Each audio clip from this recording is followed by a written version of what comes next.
Okay, so hello everyone. Welcome to the first session of documentary practices between verification and reality creation. We all carry cameras with us all the time, everywhere. This is why the way the narration of global events has changed radically in the last 10 years. The documentation of events such as social outbursts in Colombia, Chile, Argentina, and Hong Kong shows us that the impact the cell phone, video, and photography have had on documentary practice. By finding a source of dissemination on the internet, these audiovisual images bypass traditional channels of journalism and analysis. Devoid of the practitioner's traditional agency, these videos complicate the notion of source truth, and their analysis and media framings play a vital role in world-making and the consolidation of political narratives. Documentary filmmaking has always confronted the notion of truth by complicating and expanding it, but more often than not by accepting it as an anachronic binarism of truth versus false. This seminar will engage with the investigative potentials and shortcomings of audiovisual data.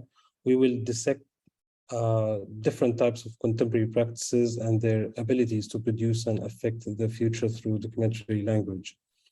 Our instructor for this seminar is Manuel Correa. Manuel Correa is a Colombian Spanish artist and filmmaker whose work explores memory and post-conflict reconstruction in contemporary societies. Correa's work is exemplified by the difficult task of negotiating highly complex and fragile social relations formed in the aftermath of trauma.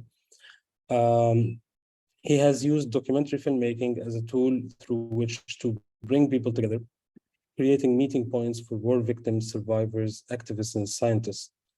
Correa has an MA Research Architecture from Goldsmith College, University of London. He is currently working as part of the Forensic Architecture Project. Correa's work have been presented in venues such as the Rotterdam International Film Festival, Museo Tamayo in Mexico, Presentation House Gallery in Canada, the University of Copenhagen, the Medellin Museum of Modern Art, the 8th Norwegian Sculpture Biennale, Constance Hoss in Oslo, Eflux Architecture, Het Nieuwe Institute, Doc Leipzig International Documentary Film Festival, amongst other spaces. In the first session, we will explore the notion of source truth and verification and explore contemporary ideas looking past George Bool's classical logic as exemplified in the binary values of truth versus false. We will problematize the notion of camera as witness, fundamental to the observational documentary's positing of seeing as truth. So without further ado, I'll pass the mic to Manuel.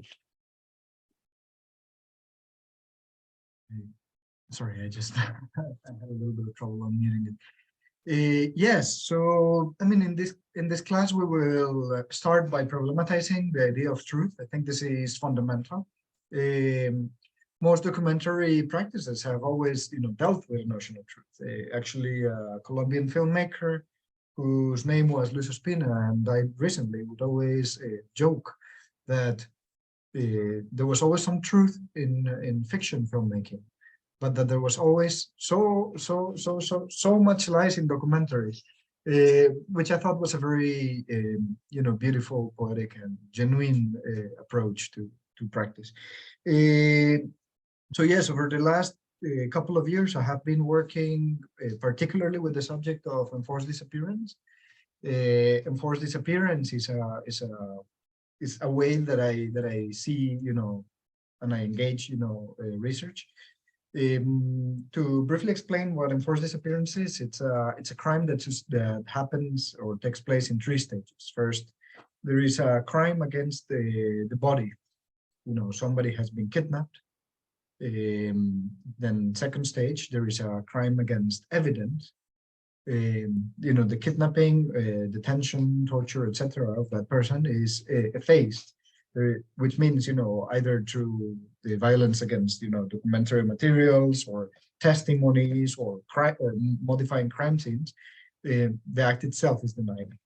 And then in the later, or what I would say the third stage of this crime, there is a continual process of lying.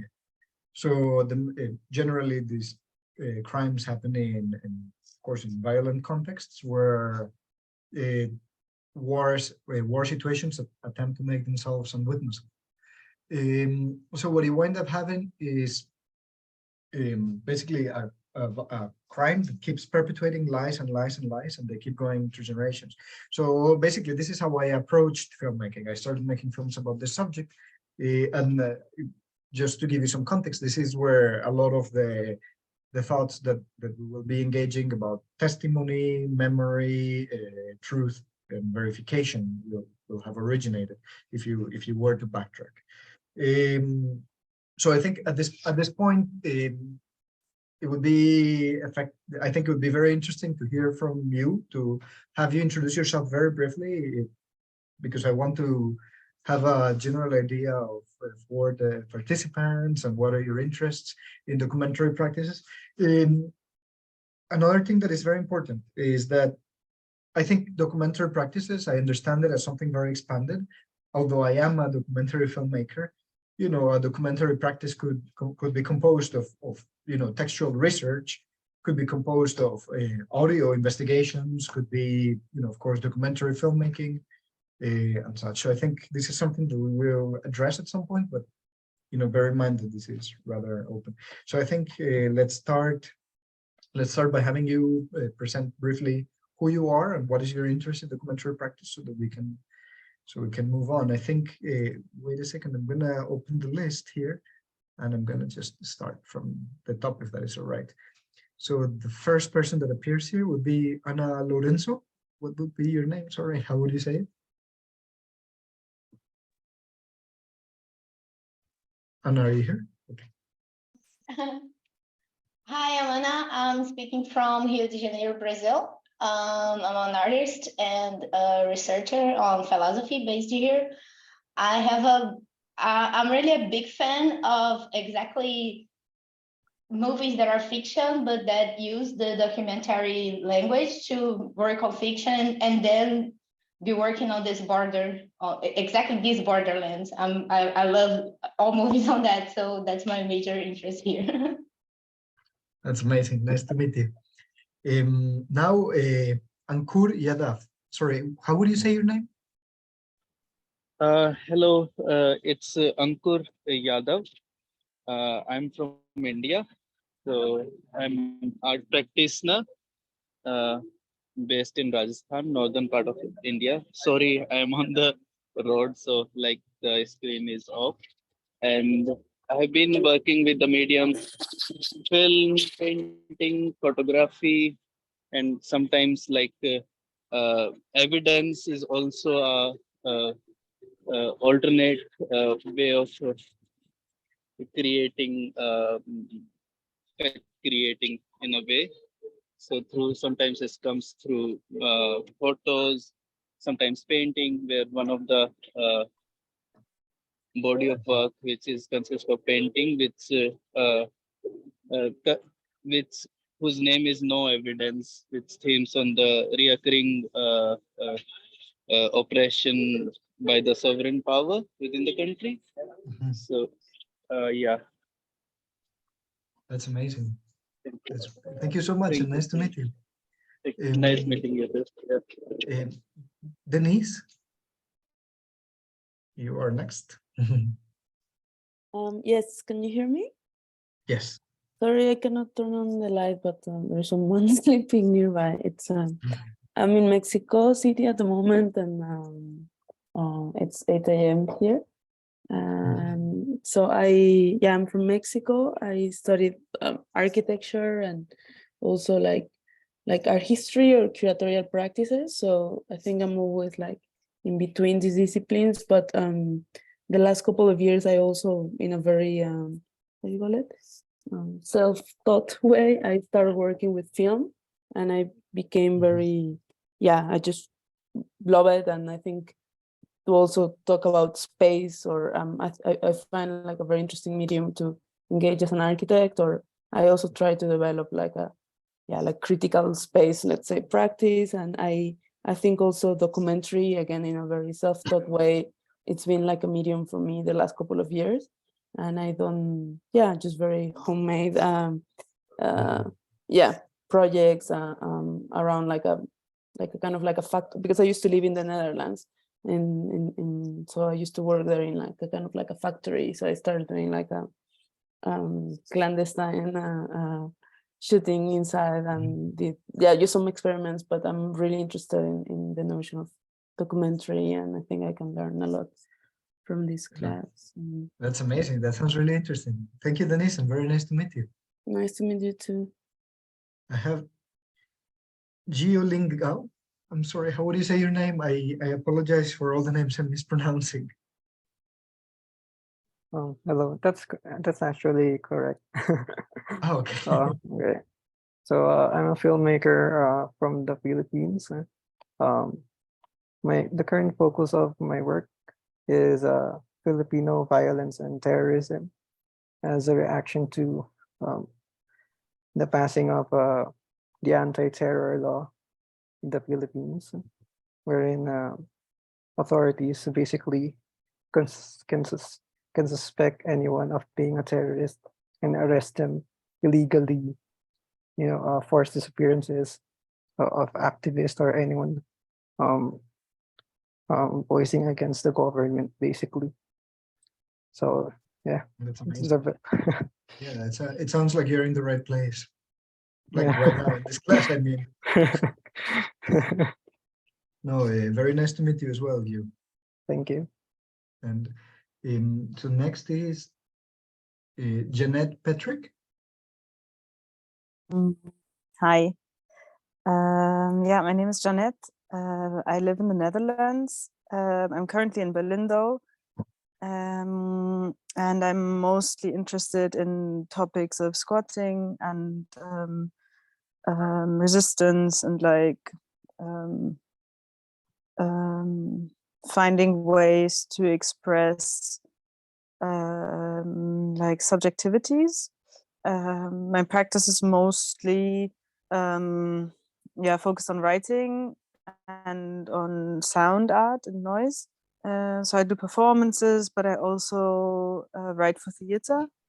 And I'm curious how, like, I'm interested in writing in a way that is auto-fictional. Don't know if this also exists in English this time. But that is like autobiographic, or like based on some kind of view of reality, combined with fictional elements that are still like settled in this original reality. So I think I'm curious to understand like techniques and methods of documenting reality, but not from an objective point of view necessarily. Yeah. That's amazing. I think we'll probably start with, today we will start with breaking out the idea of objectivity and saying, the ways that that is constructed, and hopefully engaging in new ways to think about it, especially through practices that deal with so-called objectivity. So I think we'll engage with that. That's amazing. So I'm very nice to meet you. So now we have Juan Toro. Juan, are you here? Hello. Hello, everyone. Hello. My name Nice is to meet Juan Toro. Nice to meet you too. I am fine arts study. And then in Austria, in Vienna, have a philosophy study. And yes, my interest in this. I enrolled in critical philosophy studies in the New Center. I have interest in one discussion that I distinct a discussion from a few years ago in the summer school in Berlin, because I was in Berlin to one summer school about the National Socialism archive. on the Shoah archive. That's problem in this moment was about what is evidence, what is Beweismittel in German language. De facto today no exist das word evidence in past, but not today. Today is Beweismittel. So Beweismittel is proof of yes, proof, not really one evidence of one problem or so. That's for me is very interesting. Speaking about commentary of reality, how is had changed. And that is very interesting for me. Not only about political discussion, but in aesthetic, non-aesthetic way, because I interested in the artist productions on interdisciplinary research on things that I say is that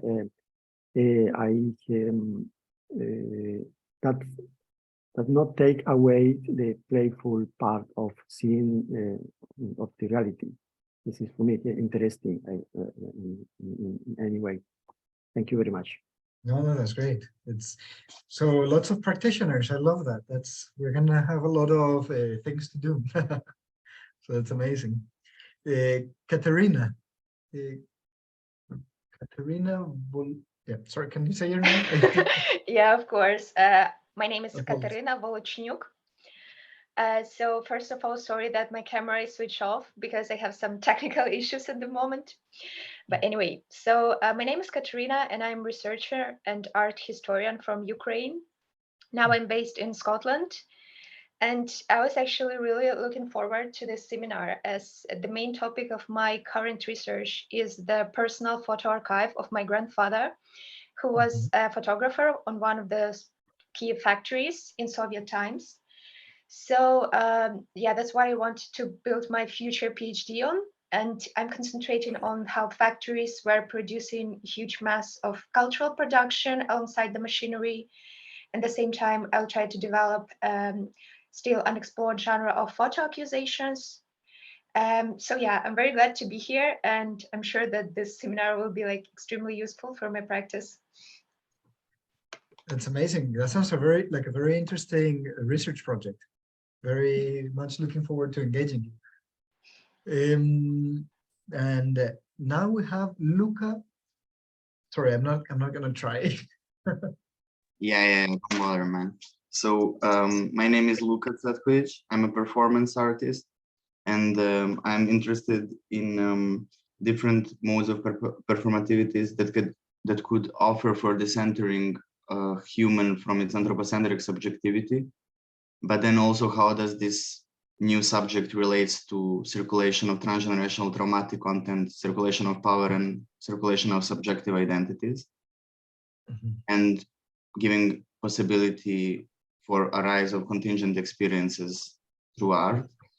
Currently, I'm developing a performance project that will happen in March, I think in a couple of months, which draws attention towards entanglement of desire and time.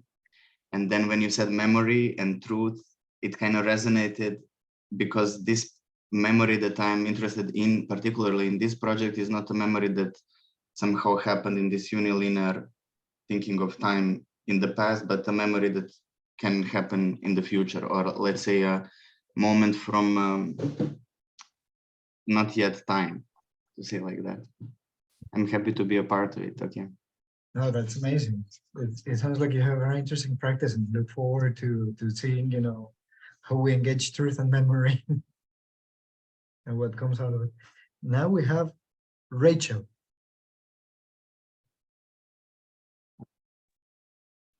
Hi, my name is Rachel Kalipa. I'm based in Pittsburgh, Pennsylvania, and I'm an arts administrator at the Office for Public Art. So I work with a lot of documentary photographers and filmmakers in public space, which is primarily the reason why I signed up for this class. So I'm happy to be here.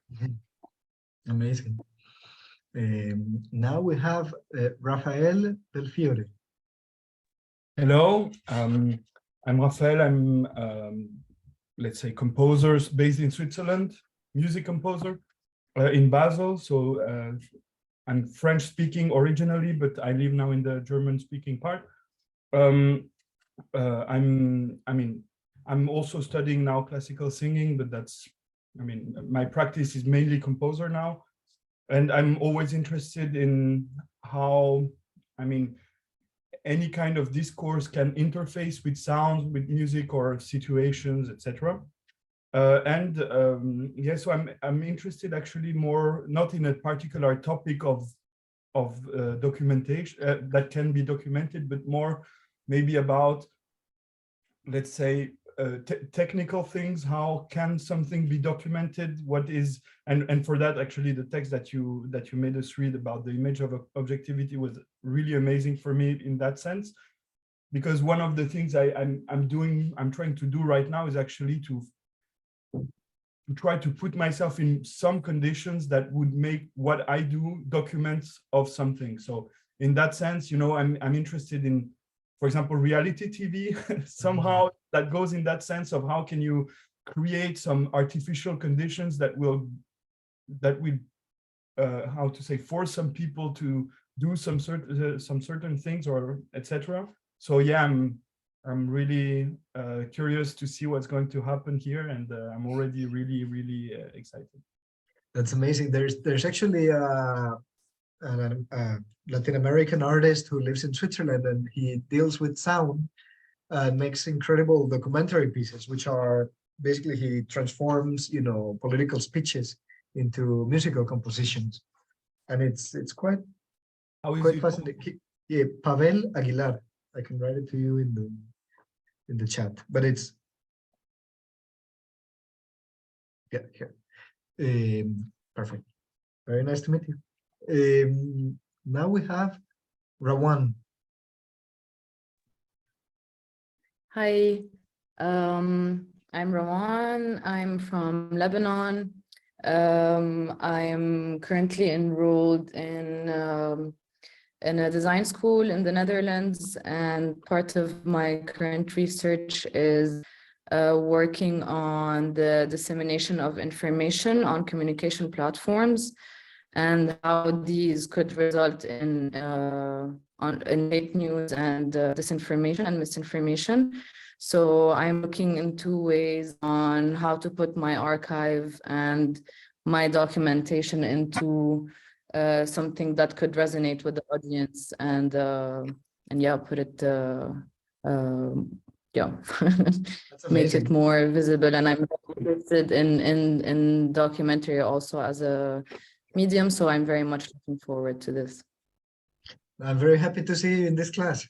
Yeah. Because I remember we had a long conversation. Yeah, looking forward to more. It's exciting. Now, Sam Greenspan. Hi there. Excuse me. Hi there. I'm Sam. I am based in Los Angeles, California, near us. I spent the last 15 years working as a journalist in radio and podcasts. I spent a long time doing reporting on architecture and design, and then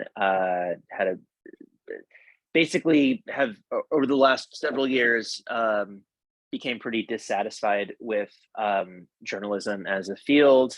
I spent like 5 years of my life trying to create a hybrid documentary and narrative fiction sci-fi podcast called Bellwether. Yeah, I guess where I'm at right now is I'm kind of negotiating maybe a career shift out of journalism into something, and I don't really know yet. And so I was really drawn to this class because like documentary was my first love, and I'm really interested in representations of reality, but in ways, trying to find ways beyond just sort of straight ahead journalism or, objective storytelling that can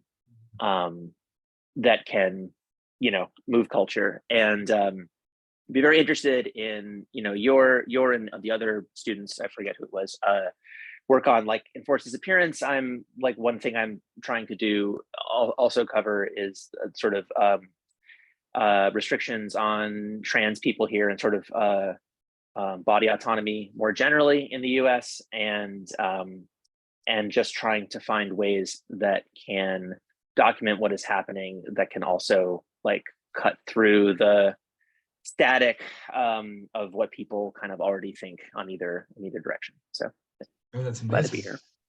Very good you're here. It sounds really interesting what you're working on.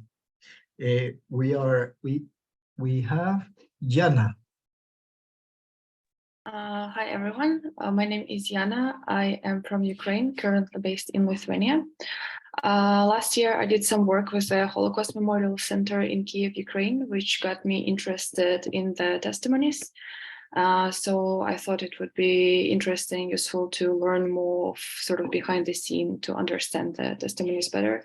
And also with the war in Ukraine now, I think this course would be very helpful for me to better engage and understand the documentary practices that are happening now. That's amazing. Do you by chance know the work of the Special Center for Technologies, the Center for Special Technologies? And yeah, they did the 3D model for the memorial. Yes, it's really fun. They did this video research about it. I mean, they were doing it way before the war, and then when it happened, they really took it. Oh, that's amazing. Sounds really good. Now we're only missing Igor Anario.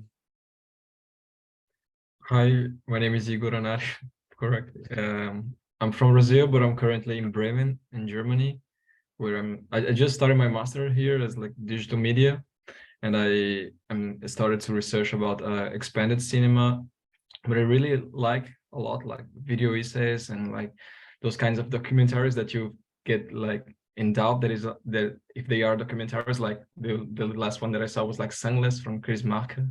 And it was really those kinds of documentaries that you think that's very subjective and you think, oh my God, it's so beautiful. It's like it's a piece of the real world and what it's seeing through someone's eyes.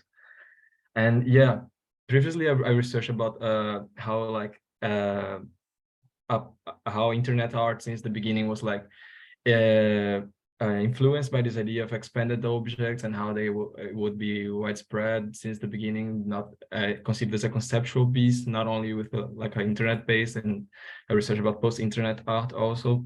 But now I'm kind of shifting through this to this like embracing cinema as a medium, and I'm trying to connect it with digital media also. So that's yeah. incredible. Yeah, no, that's good. So I mean, what I see from most of you, if not all of you, is that you all have your own research projects and quite defined interests, which I think it's a very, very good starting place. I'm just going to jump into this. I know I mentioned that I would jump into it later, but I think it's good to get us, to start thinking about this from the beginning on. A key component of this class is a final project. The final project being defined as a documentary piece. Of course, this is quite open. It could be, for example, if Luca wants to do a performance, or if somebody else would like to do a film or a collection of or like a form of like editing with the, for instance, with the WhatsApp messages. I mean, this is entirely possible, and it is still very well fit into what documentary practices is. So I think this is a space that I think it's important that we all feel that it's a safe space where we can share ideas with each other, which I think it's really crucial for this to work very well and to be able to get the most out of it. So of course, talking about processes and talking about doubts is also crucial. So yes, we will do a documentary piece. This documentary piece, the idea is that you have it 3 weeks. I think Rafael can jump at some point and correct me, but I think 3 weeks after the last seminar, so you have some time to actually develop it. Because one of the problems that I've seen in other types of practices, journalism, is there's never enough time. And I think time is important to be able to meditate things and to think through things. Okay, so I'm gonna make a little presentation. It's not, I mean, it is related to the texts that you read, but it is not a presentation of the texts that will take place after. And I will jump into it. So one of the key things that happen, and it is part of the study of neuroscience and even historians right now, is that we don't have direct access to the past. When we recall things in our memory, we are basically, if you can imagine it as an abstract thing, and I'm trying to be abstract because I think that could be productive as well, is you imagine memory as a river, if you could say, right? And when I'm seeing you right now, there is chemical connections that are happening, and I'm basically navigating this river. When I recall this later, when I recall this event, my brain will try to, in a way, remember the way that certain chemicals and certain patterns, occurred when I first lived it. As a river, erosion changes the curves, and it will slowly, transform, the motions of the river. So in this sense, every time we recall something, we are transforming it. We will deal more with this in the next seminar, actually, which is about memory and testimony. But we don't have direct access to the past. What we conjure as memories is that historians writing, history, even when they're, working with things that they themselves witness, are recalling autobiographical memory. By recalling autobiographical memory, there's always a level of interpretation. There's been substantial, scientific research about witness tampering, for instance, and of course about the nature of recollection. We will deal with this a little bit later. What this means is that there is a key concept that we should engage, is the notions of truth and objectivity. I mean, a lot of it comes from the idea, it starts in 19th century philosophy, really, the idea of viewing the world as a machinic vision of the world. Memory, being plastic and being constantly transformed, gets swallowed by this, in the Western, philosophical imaginary, gets swallowed by this machinic idea, and people start thinking about memory as a form of recording device, as a form of computer that you can later access. So I think that starts, being complicated. When we start thinking about testimony, we think about it, for instance, the way that it plays in courts. One may think, from an outside perspective, that one of the crucial elements of court is to be punitive. But a court is not a particularly punitive device necessarily. A court, its main function is to assess truth. That's why different perspectives are always offered. There's a defendant and an accusant, and slowly through discussion and presentation of evidence, evidence being that which is visible to the eye, you start forming an idea of what may have been the past events. Again, we don't have direct access to the past. We construct the past in the present, always. And actually, the same parts of the brain that are activated when you think about the past are the same that are activated when you imagine the future. You're basically reimagining it. So a very crucial element then in courts is truth. When a verdict is stated, veredicto, it comes from the Latin, saying the truth, right? There is a conviction. A conviction means somebody's convinced. I'm convinced that these are the events that took place, or within a certain degree of possibility, this is what happened. So these notions come from a very traditional and modern. It goes all the way to the modern time, before the contemporary period where mathematics has kind of exploded. So that is the notion of truth in that case.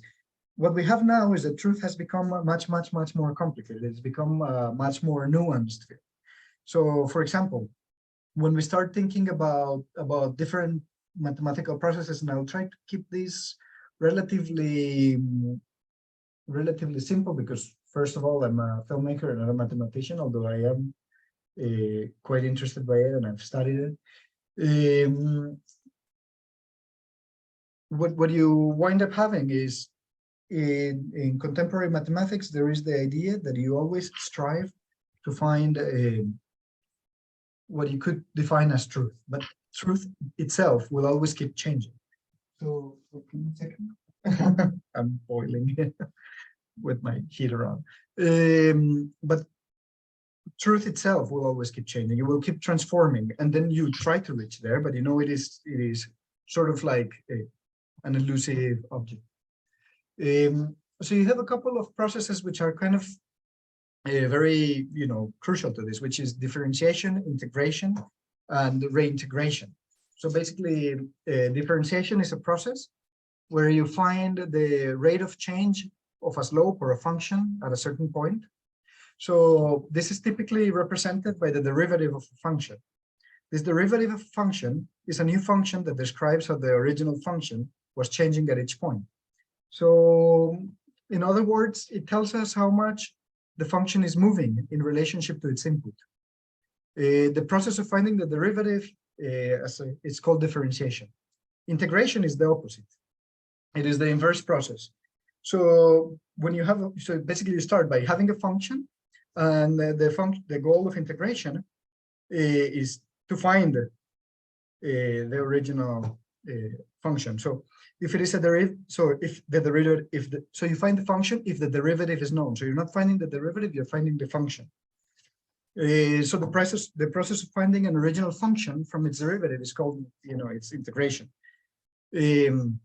So the other part that is important, I mean, we can think about it as a form of, I think an artistic technique that is kind of similar to a degree would be, for example, photogrammetry. We think about point clouds, and I like to think about this in the abstract. I mean, it's quite different. I am cognizant of it, but basically, you have an object, and you take multiple images of this object from different angles, and which perhaps would be similar to differentiation. You would take each different point, and then you would reintegrate this object. And in the process of reintegrating it, you would see, the mismatches, in the, oh God, this is blurry. I'm sorry, but yeah. Anyways, I mean, you would see the mismatches of different, points. So in order to be able to fight for some idea of truth in mathematics, you have to have these two processes. You have to have differentiation and reintegration. And then what you may get, to a degree, of course, is something more or less similar to a truth value. I mean, I know this is philosophically contested, because, of course, these processes of differentiation, integration, and reintegration, they describe the relationship of different functions from one another, but they do not have a direct relationship to truth, as truth, of course, exists in the realm of representation. It is a concept that pertains to the correspondence of a statement with an observation in the world. I mean, and I think that there is something there that enters into tension, which is, of course, we will go into idealism, but that's a way to put it. So we have different forms of practices that always, try to struggle to find notions of truth. I think documentary practices tend to have a very complex relationship to truth. I think documentary practices that are weaker, or that, are kind of, not of today, I guess, in a degree, are documentary practices that have a very given relationship to truth, that don't question, the situation in which they're created and the statements that are created. So one different thing would be, truth claiming and truth asserting. And this is built, in the process of verification, or what we would call, for instance, in this other context, reintegration. Another key concept that has emerged recently is the notion of truthiness, which is something that we will explore in the last seminar actually quite a bit. But I just want to mention it now so that we start getting on. Something that is truthy is something that sounds like it could be true. It could easily be passed or accepted as truth, but it doesn't have the rigorous, process of constructing itself. So, for instance, a case with that is something that you call the Mandela effect. So people were asked, "Oh, did Mandela die in a jail?" And people would be saying, "Yes, Mandela must have died in a jail." Well, surprise, surprise. I mean, he did not. But there is that form of, of engagement with it. So we go back again to the idea of a mechanical vision of the world. And this is discussed in the text by Peter Gallison. We'll talk about it later. And I don't want to jump too much into it, but there is the notion that cameras being scientific, cameras have their origins in the scientific device.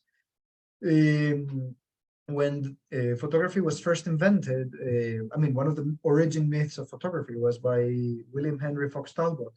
He visited Lake Como, and he was an amateur draftsman. And it's very common between inside of the group of amateur draftsmen or what have you, or painters, to think that a good painting is a painting of that depicts the world one-to-one. So what we would call naturalism. So I think this naive amateurish idea, really frustrated him. So he tried to draw Lake Como many times, and he couldn't depict it one-to-one because he was presumably not very talented technically. And then out of this came, the moment of well, I have to find a way that I can have nature depict itself one-to-one. And so is rumored is the origins of photography. He went back to his lab and invented photography. This is the origin myth. But I think it's an origin myth that tells us a lot about the nature of photography, and it tells us a lot about the nature of cameras, and their origin myths. So cameras, to a degree, wind up being this technical device that is invented by somebody. And the myth behind it is that it's a way of nature of representing itself. So basically, nature itself being capable of making a one-to-one reproduction of itself through chemical processes, optics, light. So when science starts, it starts with this idea. When photography starts, it starts with this idea of objectivity. It already has it, and a camera, has an objective, so you can start, thinking about it. Now we have this moment where a lot of material that is found on multiple sources, be it social media, news, and all forms of platforms, we see them as representing something that is more or less truth, especially when we are dealing with social protests, crimes. I'm Colombian, and there was a quite big outpour of violence last year, with a lot of protests and especially mostly like very, very brutal repression. There was a lot of material circulating that people were claiming to be absolute total reality. Most of it was kind of blurred, especially the far right was disseminating a lot of things that were kind of heavily manipulated, but we would still believe it. They were not very tech savvy or media savvy.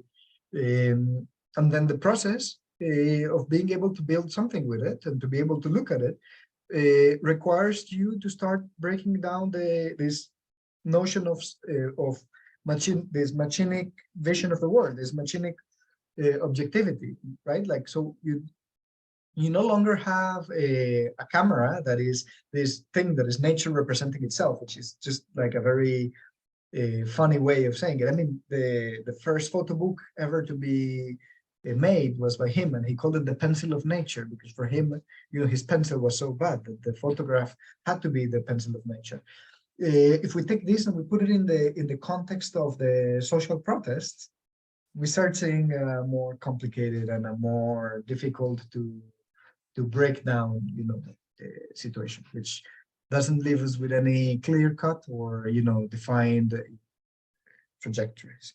So what we wind up needing to do in these kind of cases is the process of verification.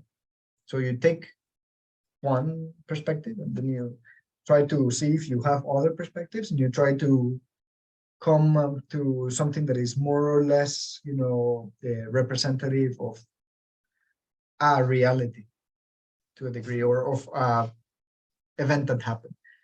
Because of course, as I said at the beginning, we don't have direct access to the past. We're always trying to reach the past. I know this is kind of, I like to jump a lot back and forth, and this is kind of, you know, the way that this happens. And I don't know if you have any questions. I would love to answer as well. But I'm gonna jump again to something different, which is that even though one could say that photography was like an orphaned children of an orphan child of science left in the doorsteps of art, and that in the end, you know, photography is nothing but a graveyard of light. You know, like light just goes in, and you know, it comes to turn particles into other things. What we must know is that all photo cameras that we have, film cameras, etc., come from this, you know, origin. And the processes of photography existed much earlier than photography itself. People were having, you know, photo camera oscuras, and they were having, you know, chemicals that would fix to a degree light.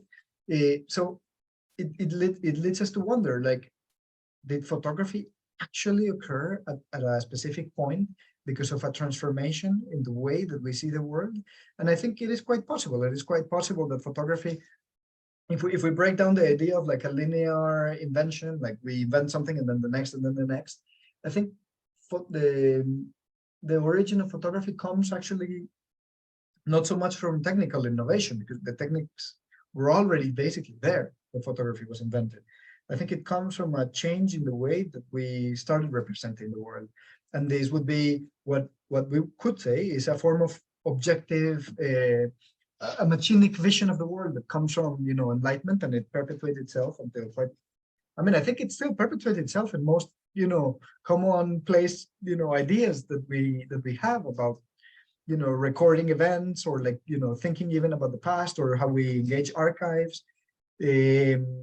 But I do hope that the seminar is a useful, you know, platform onto which, you know, criticize and you know, become and question, you know, archival documentary practices. So I have a short video that I would like to share with you. We're not watching it all. We're only watching a small part. I cannot actually share it here because of copyright reasons, as I was dutifully informed. But wait, where is it? Give me one brief second. Oh, yeah. Where is it? Oh, I'm sorry. So I'll share it here, and you can watch it in your time if you want. Wait. It's an investigation that we did on I'm part of this research collective that's called Forensic Architecture. And in this project, which was about the siege of a palace of justice, we have something that is very, very fascinating. I mean, of course, it was like one of the most terrible chapters in our country's history, but we have basically an event that took place 40 years ago, which was very heavily documented. There was an incredible amount of cameras, but despite having an incredible amount of cameras, what turned out to be interesting in this investigation was not so much what the cameras were filming, but the spaces left in the voids where the cameras ceased to record, or where the cameras failed to record the event. And actually, through these, voids and through these silences and through these moments when the objectives themselves were not allowed to film, we managed to reconstruct a form, or to speculatively reconstruct a form of past events. So I don't know if, yeah, perfect. So Rafael is here and says he will add it to the drive. Amazing, thank you, Rafael. So I wonder if we could jump into the presentations and have a little bit of a discussion afterwards, because I think it could be a very productive way of doing it. Rafael, if you are here, will you give me a hand? Rafael. Actually, Mustafa. Sorry. Thank you, Mustafa. It's because I'm used to seeing the logo and thinking, oh, it's Rafael. Yeah, no, I know, of course, Rafael. Yes. That's very embarrassing. No, it's fine. Okay, I think the presentation will start from the second session. Perfect. That's good. That's why I was asking you. What is presenting today? Yeah. Okay, perfect. You can go on with your presentation, then yeah, that's great. Yeah, I'll share the spreadsheet at the end, and we'll start from the next session. Perfect. So amazing. Give me one brief second. I will open my presentation. I have the rest of it here. Where is this?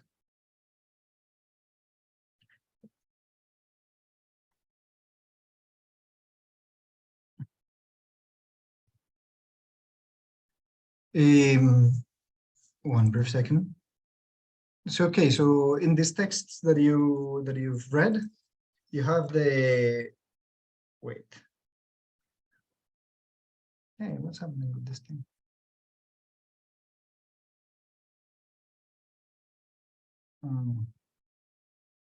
It's kind of broken. Okay. So wait. And where is the Zoom? Sorry, I'm a little bit clumsy with technology. You would never believe, but it happens to be the case. So in the image of objectivity, we have this incredible article that is written by Lorraine Delston and Peter Gallison, and it explores, the development of the concept of objectivity in scientific practice and representation. This is important because I think a lot of the most interesting ideas that are happening right now in regards to objectivity, truth claiming, and truth assertion are happening, of course, in science. Peter Gallison is somebody quite fascinating. Recently, he managed to take the first and second pictures of a black hole. To be able to make these images of the black hole, not only did they rely on extensive mathematical models, but also on scientific speculation. I think speculation is a very, very crucial element in thought creation today. When we have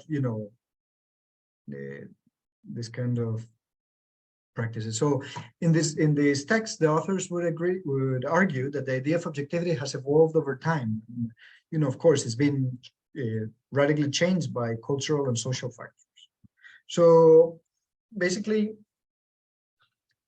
from the early modern period, the idea of objectivity has transformed itself. It has been associated with the idea of mechanical objectivity, as I mentioned, which has emphasized the use of mechanical devices, which of course cameras are predominant in them. And I think, you could say that they've been preceded by other optical devices such as telescopes, microscopes, etc. There has been the idea that this allows, accurate, depictions or observations of natural phenomena. So when the 19th century starts, there is a idea that comes that divides, people, which is the idea of moral objectivity. Moral objectivity emphasized the importance of self-regulation, if you could say so, and self-control among scientists. This form of objectivity emphasized the importance of maintaining a detached, impartial perspective when conducting research. In the 50s and 60s, this idea starts being radically challenged, especially by Marxist art practitioners. Sorry, I get caught in my own. For instance, in the practitioners of Correa, who were working, who believed that distance did not allow them to see social movements as such, and that you needed proximity to be able to offer transformative but also accurate forms of representation. So you have a back and forth between that which is proximate and that which is detached or cold or impartial. So in the text of the image of objectivity, the authors would argue that the forms of representations were simply illustrations, and like for instance illustrations and quantifications were associated with different forms of objectivity. Illustrations, and even I think a lot of mathematical modeling, scientific modeling, and even visualization techniques like architectural visualization, can fall under this scope. So they're associated with mechanical objectivity because they're thought of as being accurate and biased depictions of natural phenomena. Of course, if you are ever with an architect at a construction site or a investigation site, you'll see that the translation between the architectural plans and what actually gets constructed or built is quite distant. So there are always representation, and I think this is interesting to keep in mind. So quantification, on the other hand, was associated with moral objectivity because it was thought of as a way of demonstrating, this self-regulation and control of the scientist. So in this text, you will see that the idea of objectivity has always been shaped by cultural and social factors. Again, this is very, very crucial to understand when you're trying to make pieces that deal with evidence, testimony, or objectivity to a degree, because you're always dealing with, constantly transforming and constantly, mutating cultural factors. So you could say that the idea of objectivity has undergone, a lot of changes in the history of science, and it is associated with different forms of representation and different forms of regulation. And I think this is important, although we understand, of course, that we are not working with science. I think it is useful and productive to think of the way that truth, representation, and objectivity are being thought of in science, because I think generally it's a field where the stakes are quite high when you're talking about this subject matter. Okay, so I think now that we have a little bit more time, because I was imagining that we would do some of the presentations, we could watch this video and we can discuss, a little bit of the techniques, practices, and research methodologies, that we're taking care of, because they involve extensive archival research, verification, and so on. So I think we're not going to watch it all. We're only going to watch the first 8 minutes, and then what we can do, I think, so that I can keep track, is let's turn our cameras off, and when people come back, you turn your cameras on again when you finish watching it. And I think you have to silence yourself. So let's do that.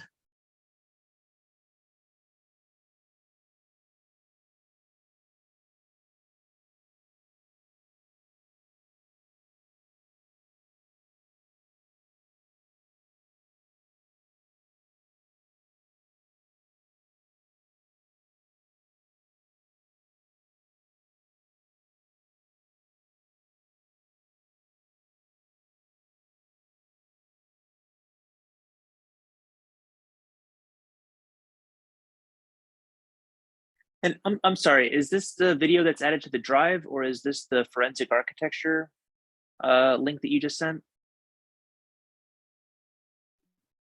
It is the forensic architecture link in the chat. Okay, thank you. But in that link, it's there are a couple of videos, no? In the link, no, it's just one video. Wait, I'll share the direct link to the video. Sorry, I couldn't hear you very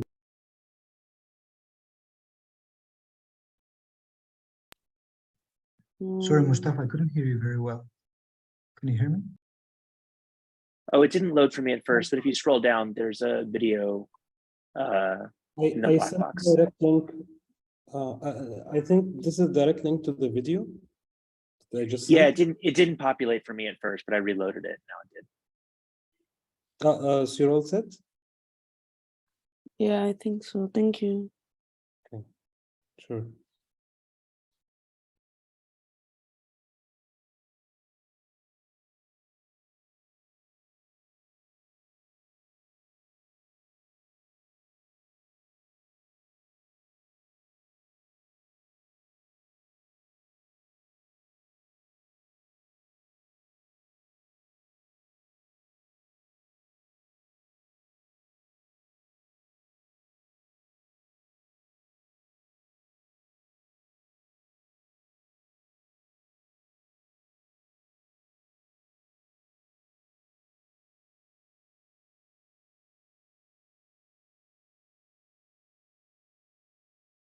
Sorry, I cannot see.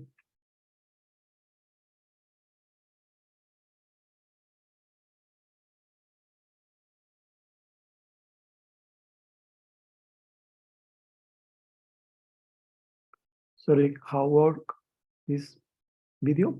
I cannot do fun.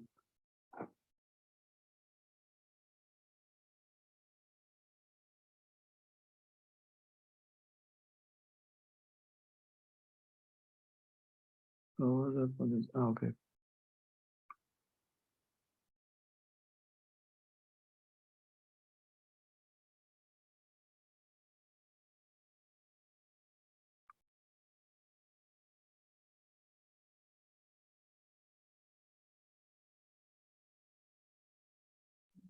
Did you find it, man? Yes, a black box. Yep, that's it. Okay, thank you. Yes.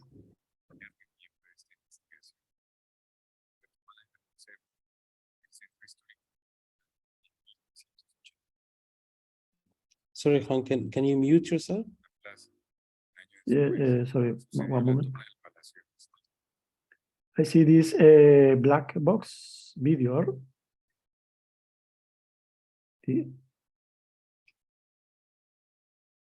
Yes, it's a black box. Black box. Ah, okay. Thank you.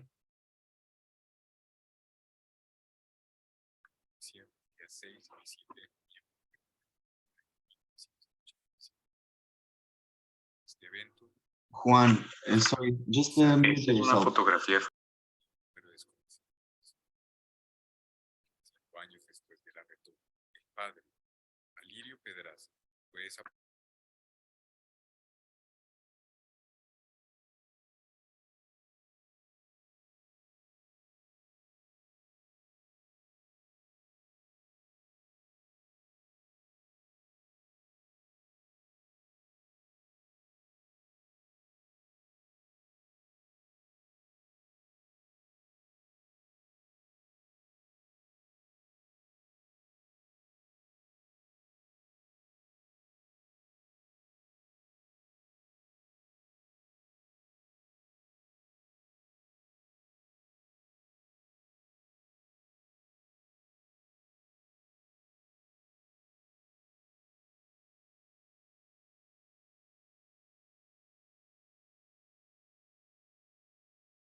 almost all back.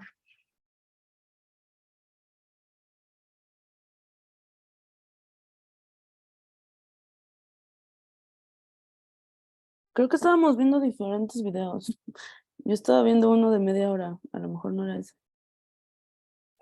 Sorry, I'm No. speaking in Spanish out of nowhere. Yeah, no, it was that one. It was that one, but I just wanted you to watch 8 minutes because, of course, like half an hour is quite a bit. I mean, you can watch it later if you want. It's there. Okay. Yeah, but I just wanted to discuss, techniques, methodologies, and ways to approach it. So, but I think some more are coming, no? We're waiting for Lucas. Hey there. I think because the video is in Spanish, I automatically switched to Spanish. Yeah, of course, yeah, that happens. I forgot to like turn on my camera, but like here. Perfect. That's good. Yes, I think this would be a good point to have you ask questions, because I know, and I think this is the way that it is. I jump around a lot, and I think that's kind of the way that I like it as well, because I think that way you can latch to specific things, and then you can ask, and then we can go to deeper conversation. So I think this is a good moment, while the others start connecting, that we open up, and if you want to ask things, and then we'll go later on, like before we, like in a while, still about the structure of the course, presenting what the structure of the course is. And then today is kind of a stranger day in a sense, but you'll see it. Any questions? You can raise your hand. I'm just curious. That was incredible. I mean, how much time did that? Like, how long did that take, and how big was the team? And yeah, it was incredible. It was a long time. That it was a team of 15 people, and it took us 2 years. 2 years. And then when you start seeing it more, you start finding that which is not a retrojection, like time independent from human consciousness. So, I mean, Luca, would you like to ask your question? So that we all hear you? Yeah, but I think Igor also raised his hand. Oh, I didn't see. Oh, okay, perfect. Would you like to go, Igor? Igor? Okay, no, I was just thinking, because when some of the other moments before, you talk about like the representation of truth, and I was thinking about this idea of the plasticity of the truth itself.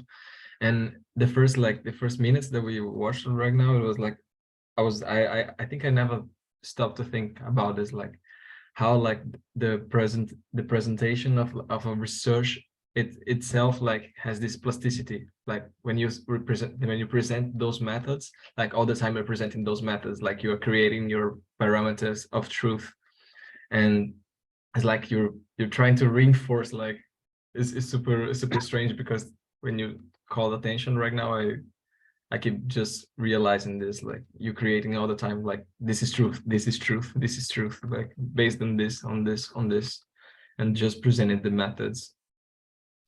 And it's also, I think, partly because it's a forensic architecture project, so it lives in a kind of different sphere, and it's presented in certain types of forums and spaces. I mean, that's where forensic comes from, that it gets presented in different forums. So there is something that I'm very interested in this particular project, is that what it successfully captures is not even so much what the camera sees, but it winds up making a map of what the cameras don't actually see. And it starts showing you, okay, the cajas negras, the black boxes. So you start like saying, okay, so we have this place where we have visibility, but what are the spaces where we don't have visibility? Which is, of course, a space of speculation that goes against the traditional journalistic impulse, which is to see. Like if it was not seen, then I cannot produce evidence of it, and I cannot narrate it and create a story with it. So I think this is kind of where it starts. So of course what that winds up needing is like a form of explanation of the of the research methodologies. So that's sort of how it was constructed. There's some more hands up. There's Sam.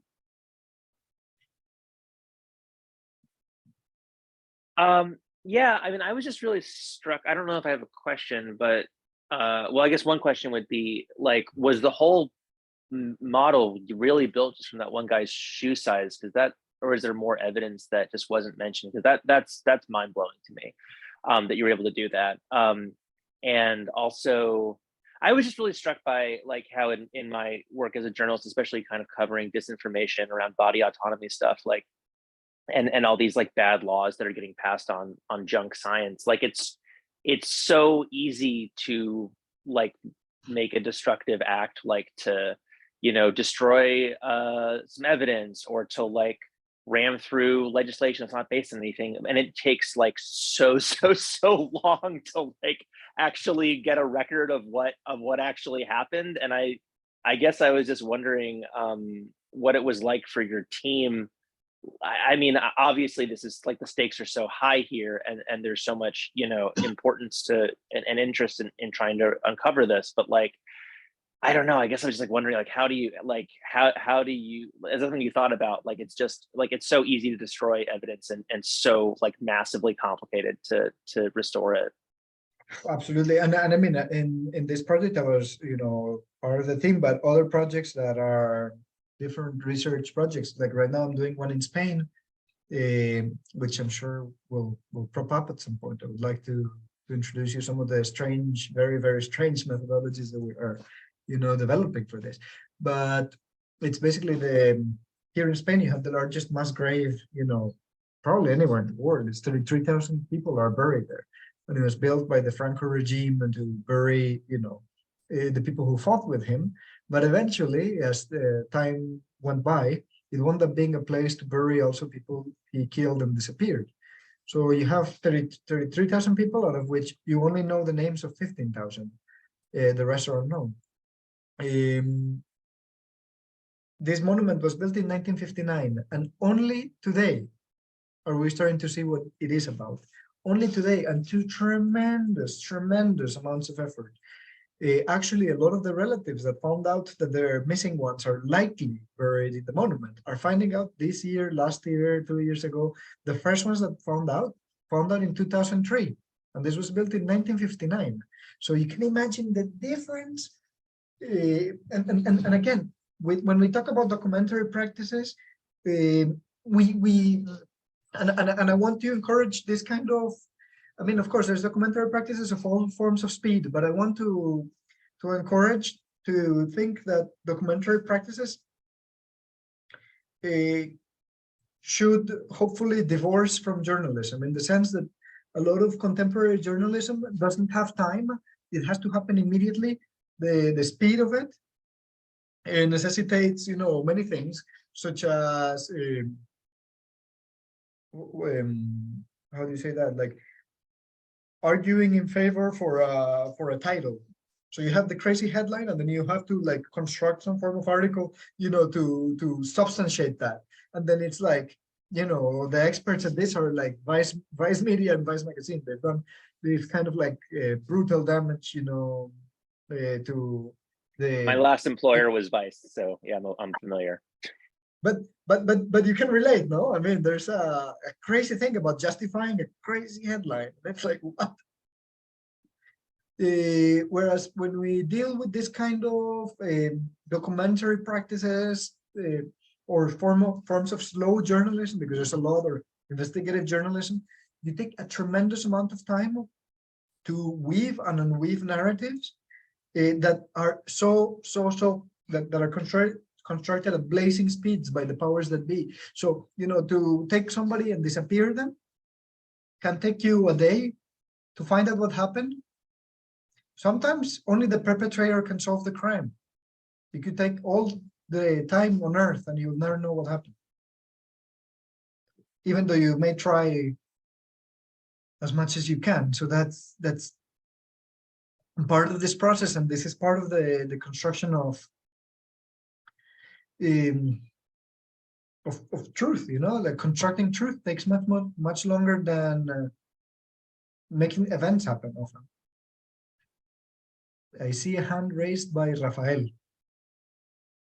Yes, I had a question particularly about the sequence where we see the guy feeding the pigeons in the middle of the square. And I have to say, it's visually really stunning to see, and it has really like a very special aura, I would say, about it. But then I was thinking at the same time about also what appeared, and I put actually this sequence very into a lineage also that we see in the text about objective images, or what they claim to be. And you know, at some point in the text, they find, someone finds a solution where they show somehow how it was made. They temper it as little as possible so that it guarantees somehow with visual means, like it's also symbolic, but still it shows its own mediality in a way, and it creates a kind of trust from us to the material. And there I was thinking a little bit, if you show that to a judge, which I believe in forensic architecture is the end game, one of the end games, how can you, in a way, it's so mediated, it's so much work has been put into it that somehow it seems like you can't trust it in a way. I mean, with all due respect to the work you did. No, it's fair, it's fair. It's a very good assessment. Yeah, actually, something happened recently, is that there was a court, well, a transitional justice mechanism that was put in place in Colombia, was judging one of the militaries who controlled and devised this massacre. And suddenly they played the video. Too much of everybody's surprised they played the video. But what was very interesting in the court case is that the perpetrator denied everything, just kept denying it. And there is that as well. I mean, like you could, and again, this is something that we will deal in with more detail and with more conversation in the very last session, because I think this is really interesting. This is where we start going into the realm of reality creation, because of course reality creation is fundamental for all forms of documentary and even, I think, at large artistic practice. But it's so easy to just say I didn't do it, and then you have to do the research to prove that I didn't do it, or I was not actually there, I was in this other part. Well, how do you follow? You're always stuck in the seat of the ambulance chaser. Yeah, and then my question was about, as some people said also, some atlas makers said, they have some kind of either compensation or surveillance means to ensure that actually the work was done right. And I was wondering if you have something like that, like someone outside of it that vouches that actually the reconstruction is not special effects and really that, because at some point it's so impressive that you have this idea that maybe with like digital imaging you could do something like that. And yeah, I'm just curious, because I love it. It's a great question. So we have the idea of the expert witness or the certified witness, if we will. Not everybody can testify in a court. Of course, if you are a first-hand witness, you can. But if you are a forensic, for instance, a forensic expert has to go to a court to testify, and they can only do so as expert witnesses. So if we go back to the origin of forensics to a degree, or forensic sciences, maybe, perhaps, we will go to a character called Clyde Snow. Clyde Snow was a very, very interesting character. He worked a lot in Latin America. He started working in Brazil. He worked in Argentina. He worked in Colombia. And he's claimed as one of the precursors, or one of the first, founders of the discipline of forensic science. We have to understand it's a very recent, practice. It's from 1978 onwards. So, before that, we didn't really have, many tools. What he started doing, and this is Eyal Weissman, the director of forensic architecture, has studied this in great length. I can show you, some links to his books if you would like to learn more about it, because I think it's quite interesting. But he started doing things that were visual, like having the skull of this perpetrator of the Holocaust, Josef Mengele, and projecting it into images of him to see if it fit, with the average, depth of tissue that humans have, and if it looked like him. So you wind up having this moment that there is a sort of like ventriloquy. You have this object, which is a bone, which is also a subject, and suddenly you need an expert, which is a forensicist, to be able to allow the object to speak truth, to be able to claim truth. So in this sense, forensic architecture is in a complicated situation, because forensic architecture is often disregarded as expert witnesses in courts. I mean, presentation of audiovisual material is, let's just say, not very common in law practices. It's not really much there. But what is very interesting, though, is, again, if we think about it, about courts and the construction of truth, and then I can speak much more about my own practice, which would take me to perhaps more productive places that I've reflected more about. But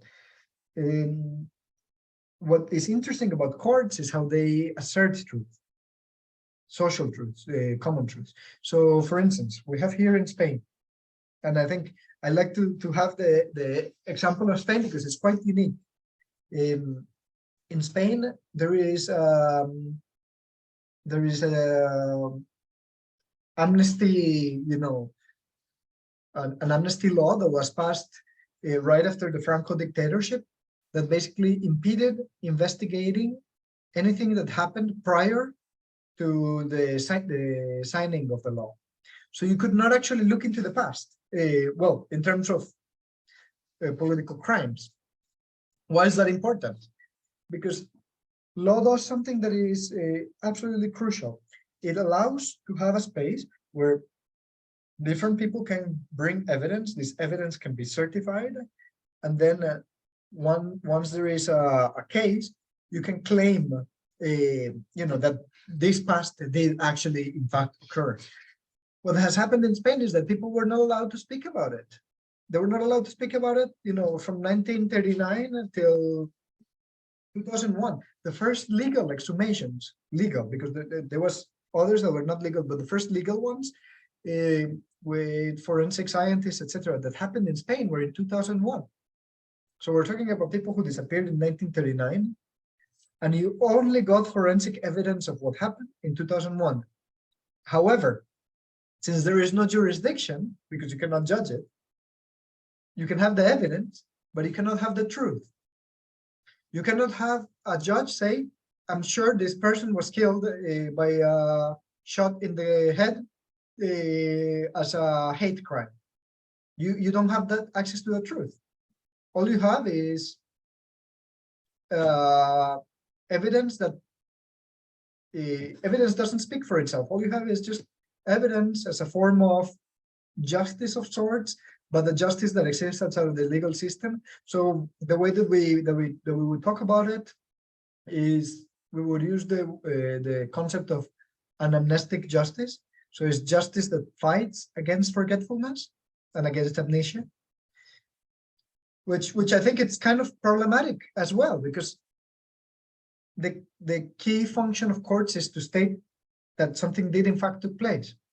And until that happens, we are at a state where, we are trying to fight with the devil, basically, because you will read any mainstream newspaper in Spain, and it will, treat people still as liars. And this is just, very unfair after such a long prosecution.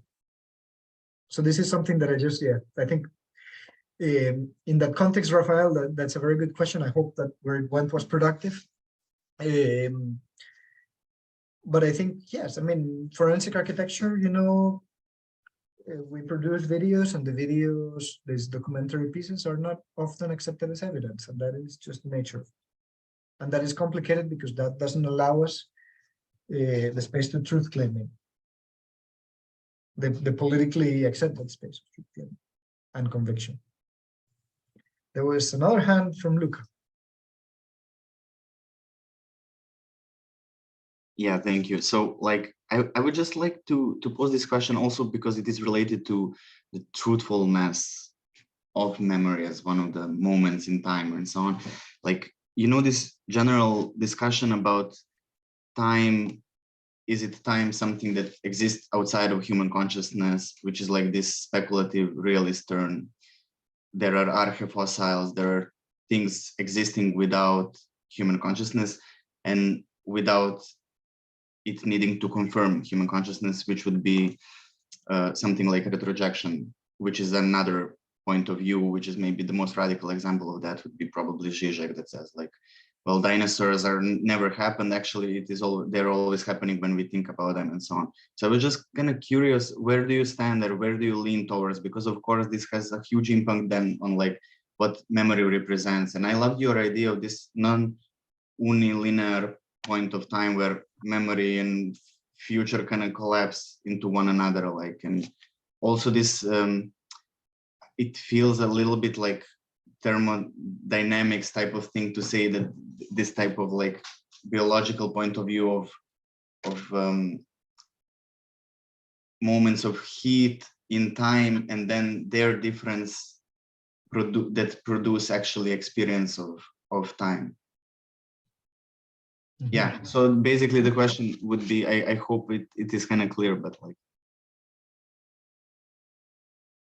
Yes, I mean, it's complicated to know where I situate myself in terms of it. I think it changes. I mean, I think, of course, we're in a permanent present. As humans, we don't have access to the past and we don't have access to the future. I can speak about it politically. I think, for example, and I'm just, I love, you know, this example because I think it's quite telling. But Colombia has a particular situation with its war. Everybody has denied in Colombia that there is a war. Of course, there's a war. People are being killed all the time. But it's a war that has happened, you know, in a very slow, like very drop to drop, like a little massacre here, a little massacre there. You know, it's not like what we see in other, more out there scenarios like what is happening right now in Ukraine. So it's been low intensity, but continual high duration. And it is a war that I also argue that is a war of disappearance. It's a war that negates itself. It negates its appearance. It negates that it happens. So how do we start to understand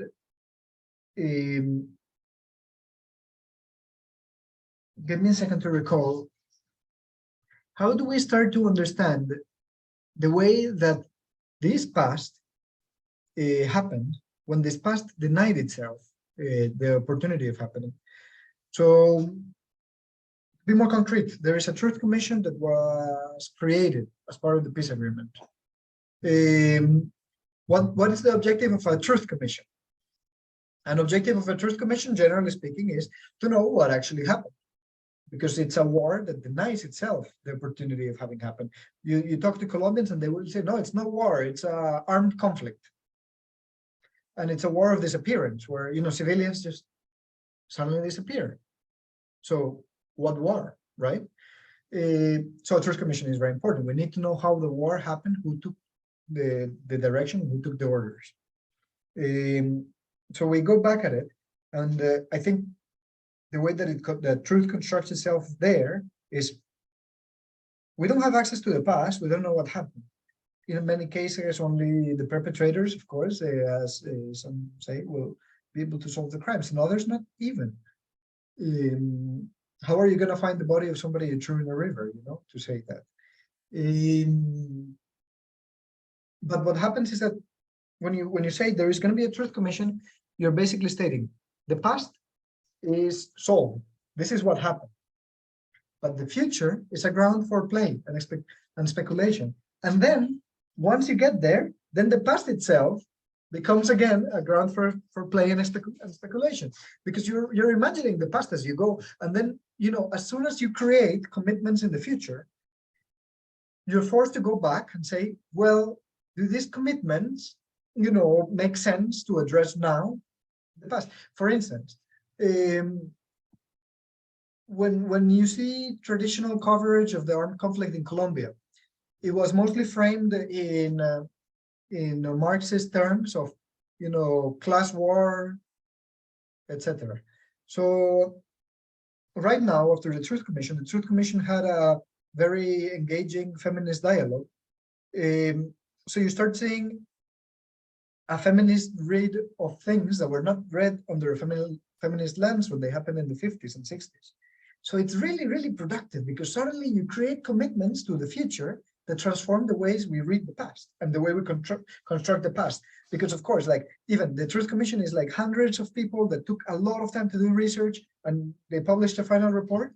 Do you think it managed to address everything that happened? Of course not. It only managed to address what we think is important for the future, or an agenda of sorts. So we can never reconstruct past events. It's always a fiction.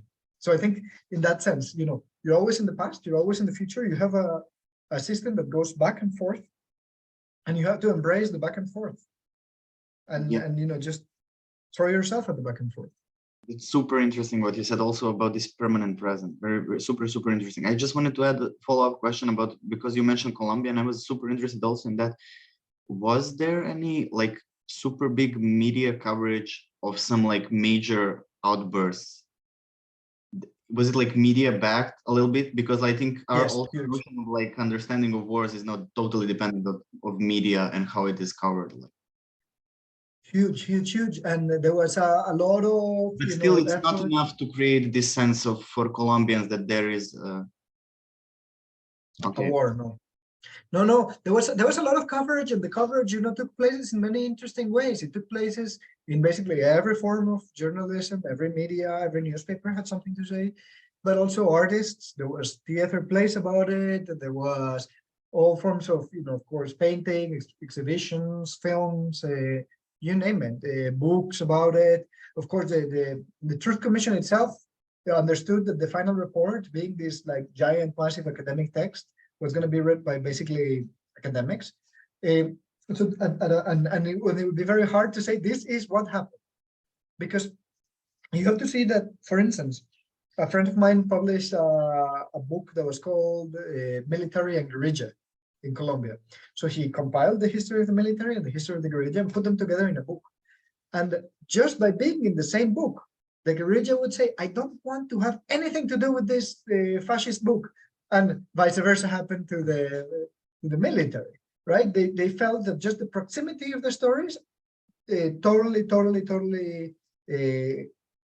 canceled any possibility of coexistence. So the Truth Commission took a position, is that what they did in a way was open the path for a lot of research to start happening in academia, in art, etc. in the coming years. So the final report is basically the unfinished report, which I think is kind of beautiful, right? You never really finish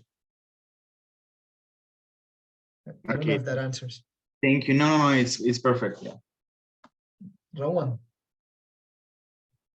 Yeah, I just want to go back to when you said that like some of the, or maybe this, or like the forensic architecture videos are not actually considered as actual evidence, or they're not accepted as evidence in court. Are there examples where some of them were actually accepted and admitted in court?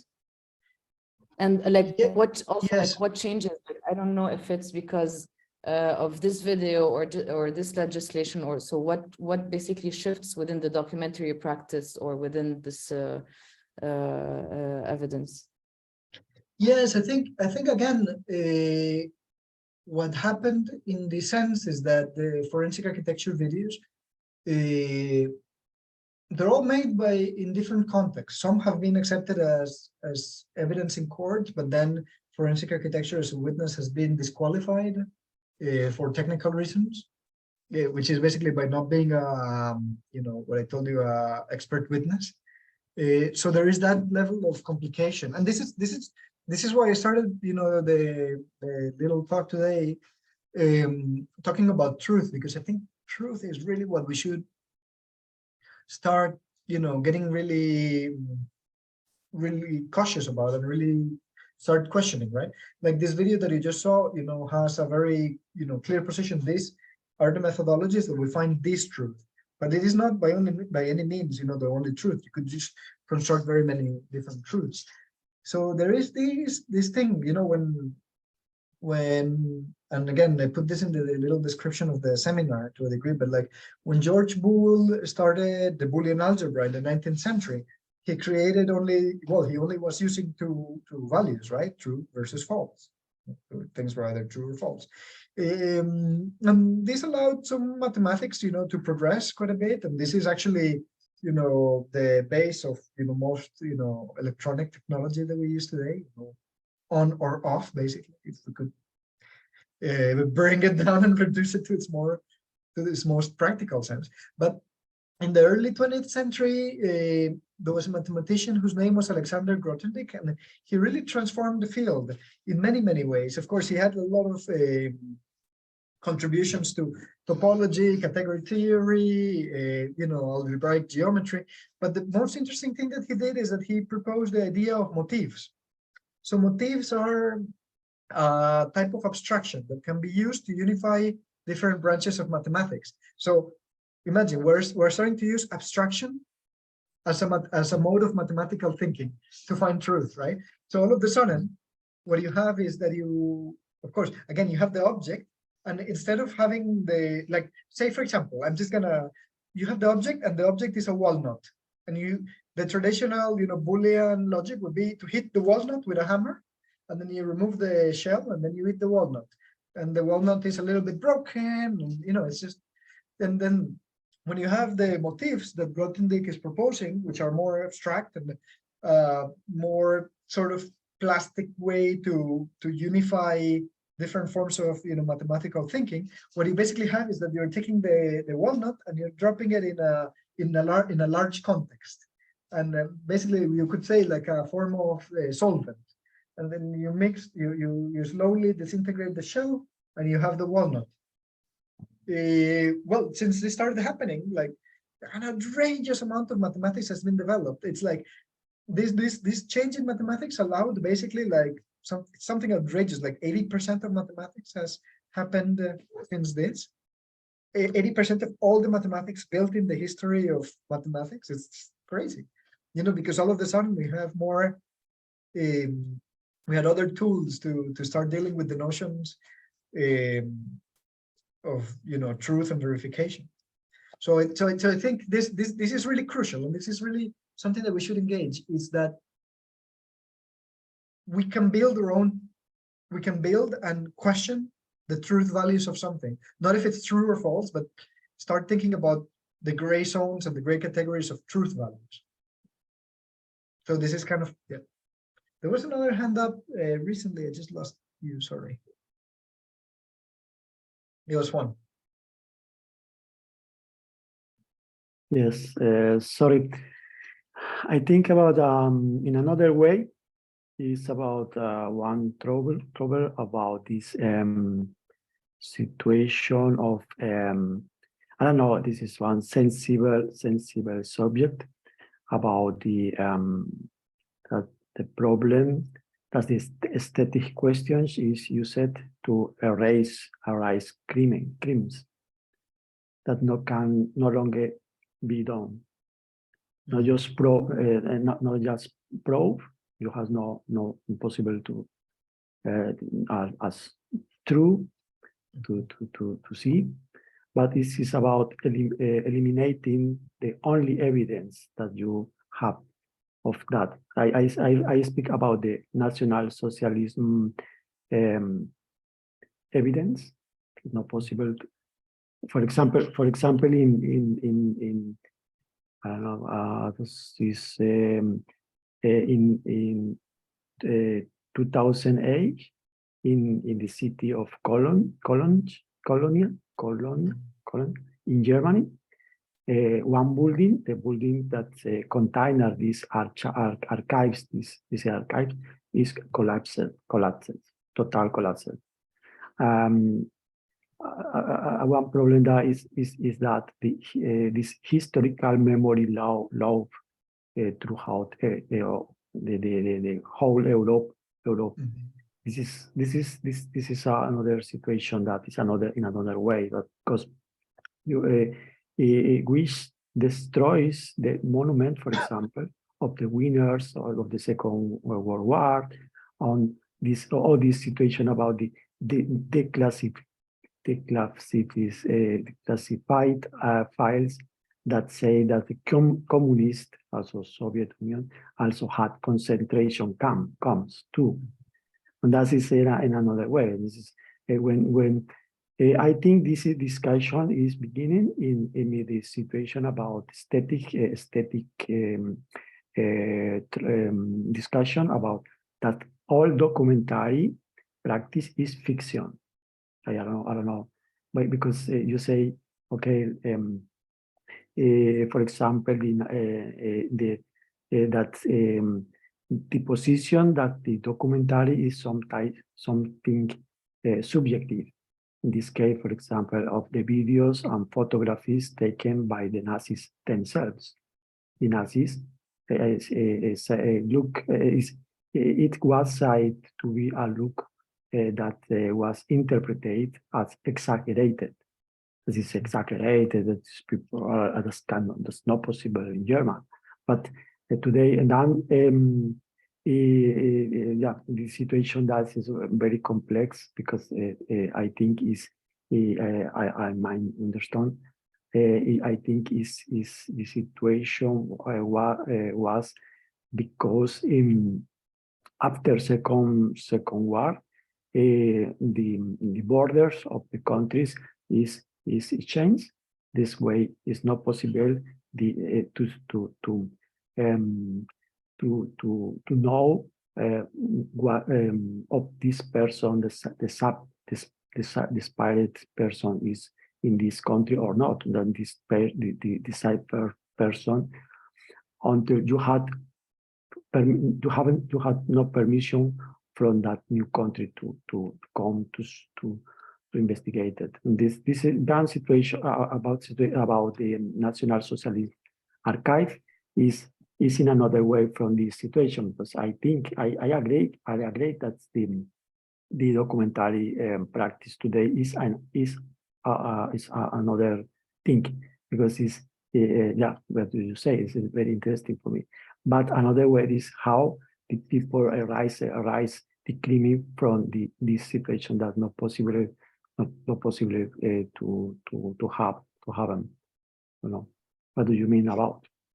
No, that's really good. I think it's all, if we think about it, those are really the black boxes, right? The moments when and there is a lot of thinking in, not so much in documentary somehow, but in historiography. There's movements like the new cultural history that deal with the idea of, characters who are hidden from history, who are repressed from history.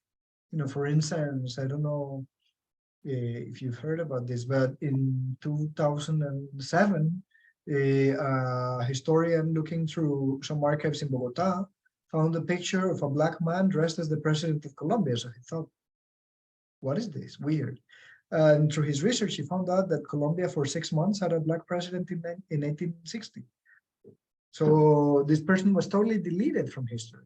And upon carrying out more research, he found out that he had written books of poetry, plays, and was quite an incredible artist apparently. But all of celebrated in his time, but all of his original works lost. So we have no access to it. So a lot of the question that happens when you have what we were discussing as the black boxes is the honesty that you take as a researcher. And I think this is fundamental, because you enunciate not only what your hypothesis is and where you want to get, but also what the shortcomings and failures you find while trying to reach a hypothesis. So this is fundamental. You say, I tried to reach these archives of Nazi Germany, but they did not exist. So I can imagine what exists there from this particular evidentiary, vestiges that remain, or maybe from oral testimonies or from older records, but the document itself is lost. And I think that is very important, right? Like, for example, when the historians started researching about this Black president, they found out that apparently there was a bibliography, but the bibliography was lost. So we hear that he was a good a good artist, but we'll never actually know. And this is kind of, I think it's kind of a very honest way of trying to construct, truth, is in showing the limitations that you have in the process. And I think as a practice that is very, very valuable, it's and then you leave space for future researchers. And I think vulnerability, insecurity, and doubt are fundamental, and you should not be scared of them. You should embrace them and initiate them into like research practices, because it's you'll find them even in the most robust and bulletproof projects. You will find all forms of vulnerability that are super valuable, because it allows subjective reading as well in the way that you construct truth. Yes, I want to say only that I am not Jewish, or Jews.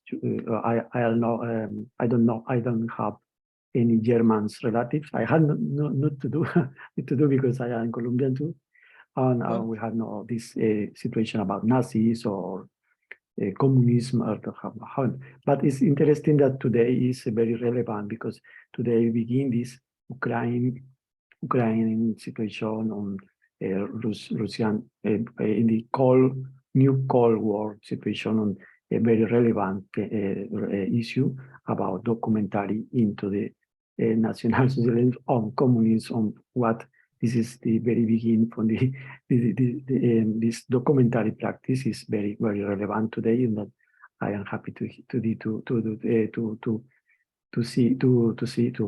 all. And for me, this is not really in aesthetic or in an ethic or politic way, but for me, it's interesting. Is in another way, so it's all about art. But I have no politic position, or so. I don't know. I don't understand really, but it's interesting all to hear. Thank you very much. I think there is something that is important also, and this is a personal definition, and of course, as such, it's ready and eager to be contested. But I see the aesthetic as the political. I define aesthetics as the political, for myself at least. I mean, it's practical for myself, as the political judgment of that which is visual. So I think that's useful for me. Yes, I don't know. I cannot really to say there are more positions today about aesthetic. That's problem for I enrolled in this new center program into the critical philosophy. I think in past all philosophy is critical, no? But in past the critique was very institutional. And today the critique is a structural situation. That is another thing. This way is very interesting for me. Critical philosophy, but into the aesthetic practice, into the arts. I think I can dissociate, not separate, but dissociate the situation, the fields. For example, aesthetics, not really to do any moments with politics. Maybe in any case, but not in words. This is for me not one monism situation, but all to do with all. This is not possible. Any things are not to do with another things. That is very complexa, could you say, no? Very complex situation to say what is evidence, what is this is not possible, or I don't know, it's very complex, but is have politic implication to hear all people say maybe no more as I, but into the aesthetic practice there are this is one discipline, one field, very not really to do with, for example, politics in a moment. That is for me the position. I don't know, and not all is aesthetic, not all is scientific or not. I don't know, and then I can differentiate, for example, one artist practice with politic practice, aesthetic practice, political. I mean, I think in this particular case, because it's a more practice, oriented, seminar, I think theory and these form of discussions are very useful in terms that, sorry, I rather mean, in as much as theory allows for navigating complex, and multi-layered scenarios or situations. So in documentary practices, you will always find out that when you start, trying to reach that which is unreachable, which would be in a sense, past events, we'll go further in that. You will find a lot of contradictions. You will find a lot of dead ends, a lot of black boxes. And I think theory can help navigate. But of course, this is not necessarily a space for producing theory. This is a space more for addressing, different forms of documentary practices. And I think that is important, right? I mean, and I think it's good, Juan, for instance, what you were mentioning in the beginning, because it starts engaging already your practice, the work that you want to do with this building. So I think this is crucial that we start, thinking about, these conversations in terms of our own projects to be able to flesh out. And to start thinking, what kind of projects, others that they will want to do. Thank you. Yes, sir. Anybody else wants to jump in?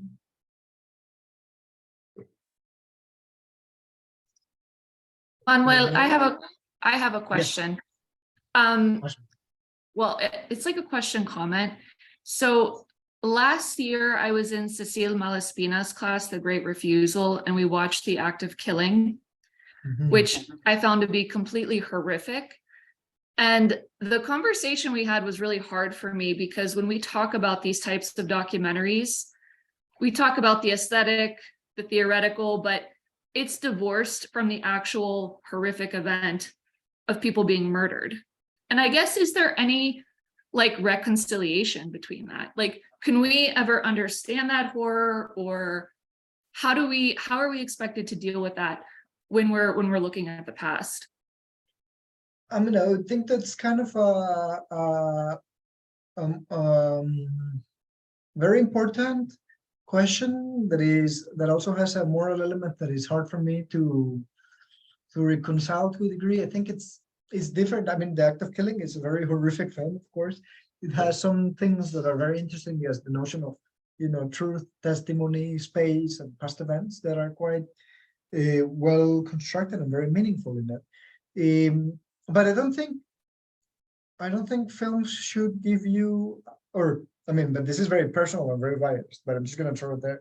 I don't think films should give you access to past horrors, because they don't really. I don't think they manage to do that, even when they deal with the worst, most difficult situations. Film doesn't give you access to the past horror as much. It can at sometimes help you maybe come close to the way people are addressing these horrors or how they're dealing with these horrors. So in this case, for example, the Act of Killing, basically what is so horrific about that film, I think to a degree, is to see how the perpetrators are not actually dealing with these horrors. And I think that's what's really, really, really, really, really mind-blowing about it. But I also, this is kind of again, very like a very personal point of view, and I can't avoid being personal about this, but I think it's very hard to learn, from the experiences of others.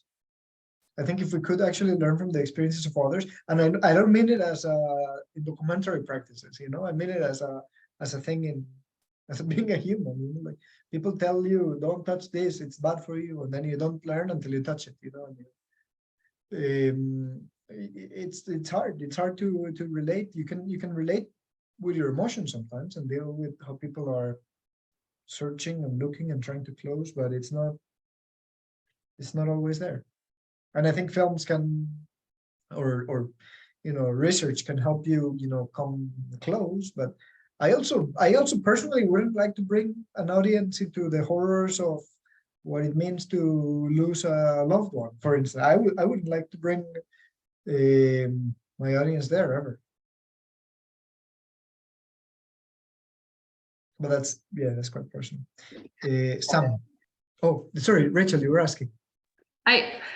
I know you don't want to bring your audience there, but that is the reality of what happened. Yes. So I guess that's always the question that I have, is that people disappeared. And with all of this reconstruction, you end up talking about a lot of other things than the actual thing, which is somebody disappeared and that people miss this person and they love this person. So I guess I relate to it on a more emotional way, but it's a interesting thing to think about, if I could even say it like that. But also, like, a lot of the reason why the pieces are made, or at least, I mean, I don't know, in forensic architecture, I think the origins of the pieces are multiple and varied, but I think my own work, at least because that's what I know the best, of course. A lot of the reason why it gets made is actually because the relatives miss their loved ones, and then we get together and we start, trying to find out what happened. And it is a way of saying, yes, I'm missing this person. I'm missing the truth of what happened to this person, and a way of honoring them is to have what happened to them known. And sometimes, it's as simple as, for them, bringing them back is as simple sometimes as reading their names in an event. So that's so I think that emotional aspect, at least it's very different than in the forensic architecture work, but it's definitely in my work, because I think that's important. But I don't want people to experience what it is like to have somebody disappeared. Sam, you have your hand up, and then Luca. Yeah, I wasn't, excuse me, I wasn't in that class, but I have seen that movie, and I was wondering if Rachel, in describing it as horrific, which I would agree that it is, for people who haven't seen it, it's about genocide in Indonesia, I think, right? And following this one executioner around who's basically held up as like a national hero. And what's so, I mean, yeah, it's a really weird movie because they like recreate scenes of like using film to recreate like scenes of massacres, and also like really weird surreal things too that don't necessarily have a exact correlation with reality. But yeah, I mean, as a journalist, what was so fascinating with that movie was that at the end of the film, when he plays back what he's made to the executioner, he's like, or I think when he's in it, he's like, he suddenly like gets it. He's like, holy crap, I killed all these people. And you see him experience empathy. I think it's the last scene of the film. You see him experience empathy on film for the first time. Sorry, my dog is being a little gremlin. And I guess, like, I think in my experience, working in news, sort of one-to-one representations of reality can kind of like create, especially around like really difficult subjects like, state violence or other kinds of violence, can create like what I often refer to as like, you guys, this is serious reporting, which is just like has the opposite effect of creating empathy. It just makes people like, God, I don't want to hear about more drone strikes in Yemen or something like that, right? Or like, it's like, okay, like massacre in Colombia, here we go. Like, and so, yeah, like, I think it's I don't know. I guess this is my bias. Like I'm super interested in watching the rest of the forensic architecture film. I was kind of looking at the website while you were talking, but yeah, I guess like I'm like it seems. I guess where I'm coming from is being pretty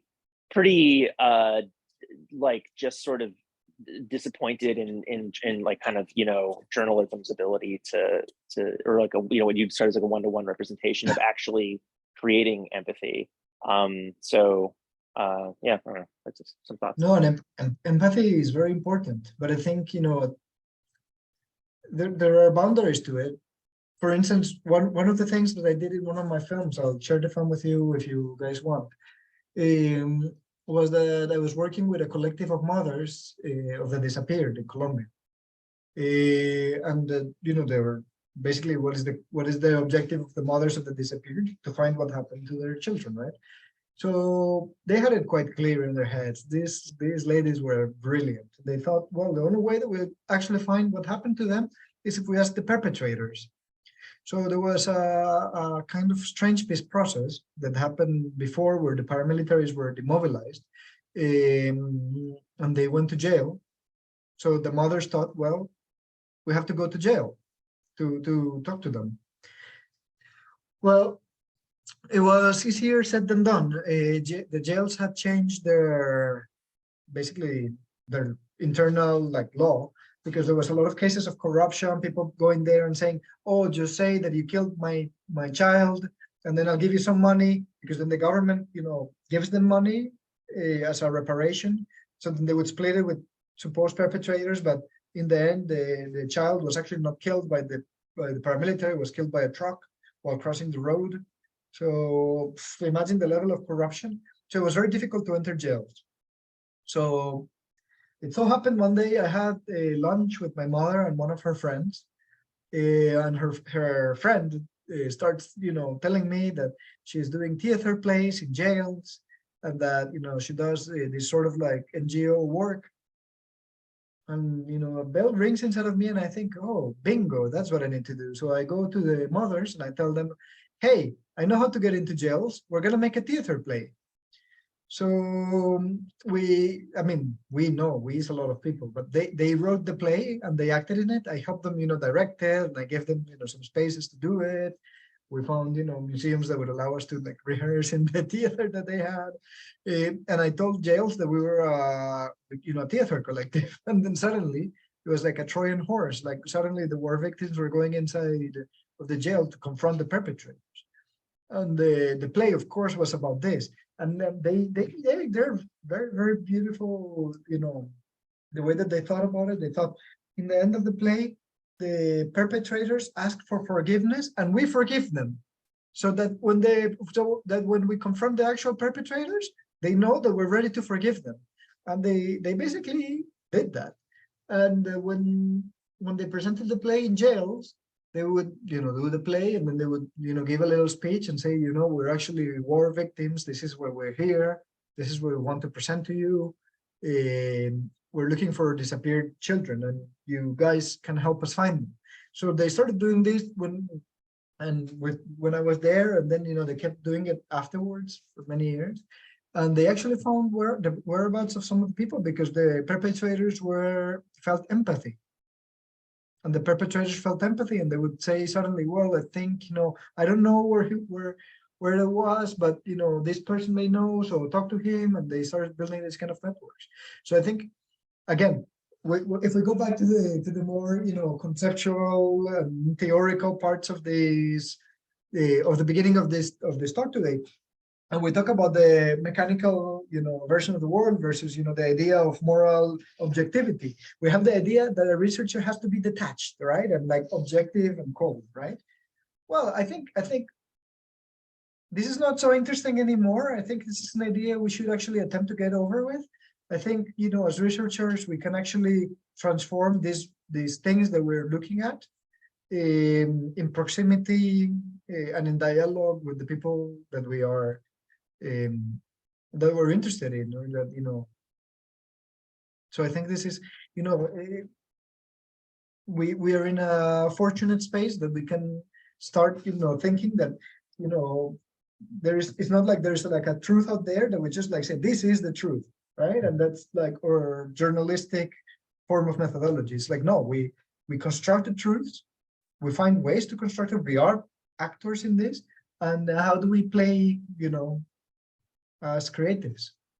So I think that's something that I think it's, of course, I do recognize that it is problematic, but I hope happily so.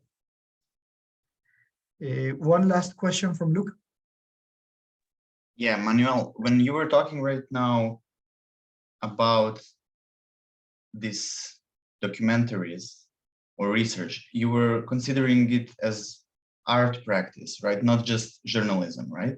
So I was then thinking, like, what would be the relation between this socially engaged, let's spread like the field, right? Socially engaged art practice, even when it's documentary art, and maybe some unfortunate aestheticization of trauma. And then, is it really empathy, or you are just not you as a person, but like, is this type of art producing empathy, or is it reconfirming already existing identity positions that you have had? And is it really that we watch these movies in order to have empathy or to defend ourselves from being the possible aggressors, you know?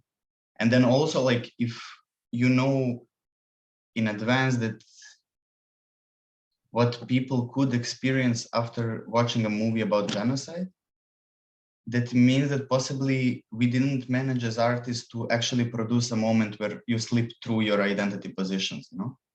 Because I think what would be the risky event would be to be able to even sometimes consider yourself available for also identifying with the aggressor, what would be actually mostly productive, I would say, right?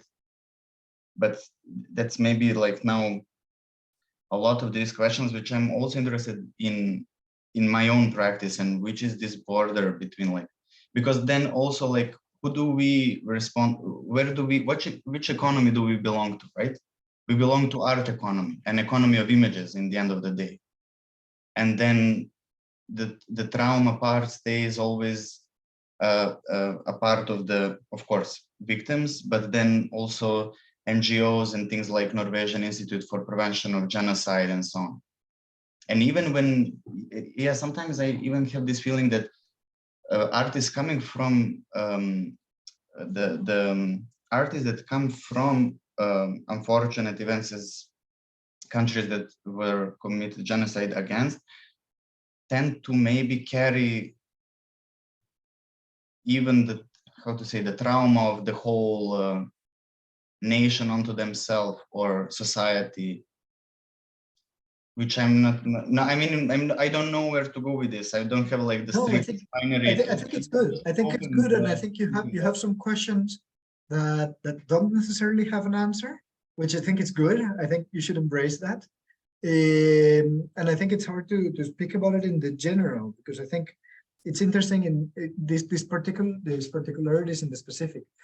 I think you could look for answers in some forms of the colonial theory of representation, like, for instance, Astrid and Imanis, for instance. It could be quite interesting. Astrid and Imanis, I can write it. You can write it. Wait.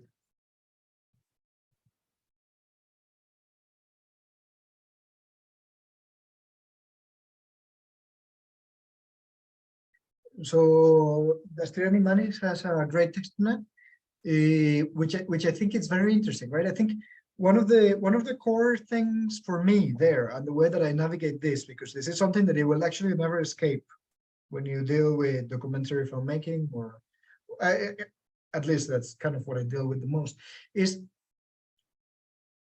are you representing reality? Are you talking on behalf of somebody, or are you talking in proximity to somebody? Are you transforming the reality that you see, or are you just an observant? What kind of situations are you giving raise to? For me, particularly, what is so interesting about documentary filmmaking is not so much the films and the films themselves and the final output of the film. it's mostly the space that, I mean, and this is also very personal, is the space that it gives you to be able to think through something and start, transforming it. So for instance, in the case of the that I'm working on, and maybe I should, next session do a little presentation on it, because I think that could, give some ideas of what all of this abstract thought is. But in the case that we're working on, like what we actually did is that the relatives started asking me, like, okay, so I need to know the exact location of the mass grave where my father was.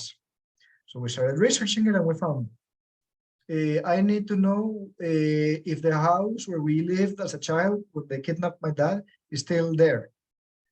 And bear in mind, I get asked by nonagenarians, these who cannot actually move from their house. So I go to the site and I film it and I show them, yeah, it's still there. This is what it looks like. Oh God. And so it starts transforming into like, from making an output that is a film into like making something that is more involved. And sometimes you get pushed into these kind of spaces that are more non-narrative, which are very interesting. They're hard sometimes to to work into an artistic project, but I think in the end this is what interests me, not so much about art per se, but like about the space that it allows you to. I mean, when I hear somebody that says, oh, I'm speaking for these people without a voice, I immediately turn it off. I'm like, I don't deal with that. Don't like Yeah, that. I agree. Everybody I mean, has a voice. it's not that banal, of course. Yeah. It's very Yes. kind of like thin line, of course, between doing something, as you said, this is a beautiful sentence, like thinking in proximity with someone. That's And I it's think. also like my experience when I started working with the mothers of the disappeared in Colombia was really brutal. I mean, like you have to know that I have like a crazy relationship with them. I'm writing to them all the time. They're my friends. It's changed. I'm not like a documentary filmmaker that just like extracts and then I'm asking them, what do you need? You need to go to jail. Okay, we go to jail. So it's because I'm like in proximity. I'm a researcher that is like very situated and invested in creating the situation, and then which is very different from a lot of other practices, of course, but that's kind of how I felt when I started working with the mothers of the disappeared. What shocked me and what pushed me into this was that they would every month or so I would go to them every Friday, sometimes Thursdays, but every month or so the journalists would come, and it would always be like their office was like downtown Medellin, small office, like low ceiling, and always some journalists would come with a huge camera, like big, bulky man with cameras, and and they would bring the cameras close to the woman's face, like, okay, what happened to you? And then they would leave, and nobody would know what the hell happened there. Like, what is this? So I started having conversations with the mothers about this, and we started making fun of it. And then in one day, they wrote a scene in the theater play that was like, this, they would do this, literally. They would put their hands in their face and they said, this is my pain. What is yours? And then, journalists came one day. This is not in any film. We just did it because we just thought it was funny. Then the journalists came one day, and I told them, oh, there's journalists here. We have to rehearse the theater play, but only this scene, only this scene. So they would literally just say, this is my pain. What is yours? So these people with the big cameras in front of them. And in the end, when they left, we just closed the door and we started laughing like there was no end. In the end, we just wound up pranking them. Like, you came here to extract something. Let us know. Let us know how it went. So you're kind of deeply in connection with all of it. You're kind of really in proximity. I think Yes. that's. And I suggest to be able to do this, go without cameras, go have coffees with people. Ask them, like, actually, don't ask them, oh, what happened to you? Ask them, what do you want to do in the future? Because if you stop looking at the past, you will get a much more clear idea about the future, and then through that, the past. You ask them, okay, so where do you want to go with this? I have to afterwards one project of mine, if I can, like on an email or something, just because I Definitely. see why I'm asking also this question. Of course, I would love to. My practice goes a little bit in the opposite way of that, but still in connection to post-traumatic subject and so on. That's amazing. Definitely. Sorry to interrupt, guys, but we're out of time. I was wondering if you want to, Manuel, if you want to say a few things about the final project. And Yeah, I figured that's important. Yeah, it's time. Yes, sorry, give me a second. I have my little Google Doc somewhere on here. Yes, I mean, a little bit of what I was mentioning earlier, but the final project, it's free form. You can do, anything that has any form of output.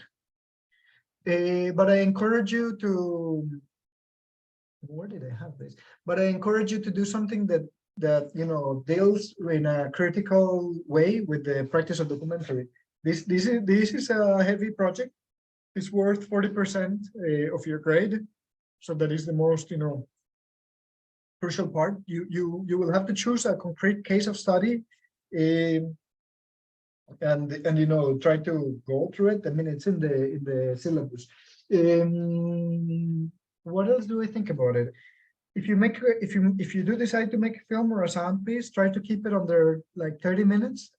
I think more than 30 minutes is quite ambitious, and I encourage you to try to dig deep into the subject that you want. So in that sense, it's useful if you already have personal projects that you're exploring. It could be notions of truth and documentary in a photographer's collection.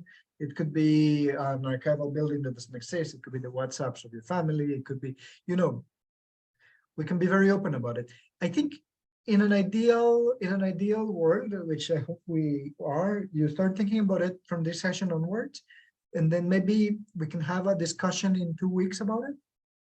So if you maybe write a little paragraph about it and send it to my email, you can do that in 2 weeks, or you can start sending them to me as soon as you can, so we can start workshopping them.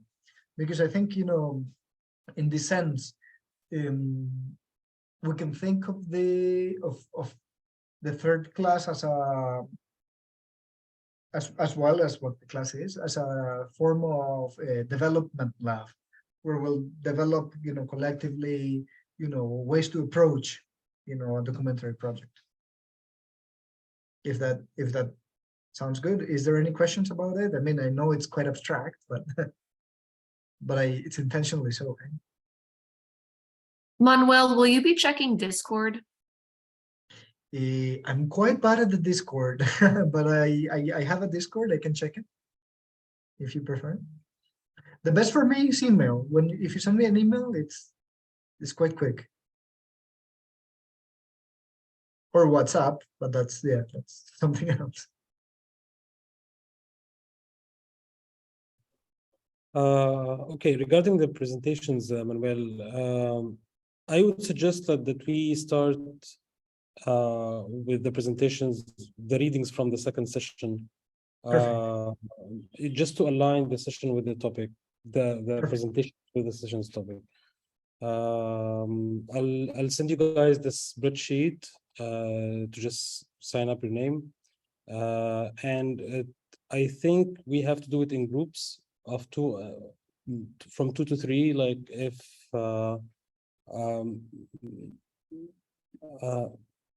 like if we have like more than a reading in just one week, like we can do it. Like we can also like increase the number of people doing the presentation. And if anyone is new here, like I'll just walk you quickly through the assessment process. So the grade goes from 0 to 100 and are broken as follows: 30% for the presentations, 40% for the final project, which is now a documentary piece, and 10% for the participation and 20% for the attendance. If you have any question regarding the presentations or the final work, you can also email me. And that's it. Like, do you have any questions?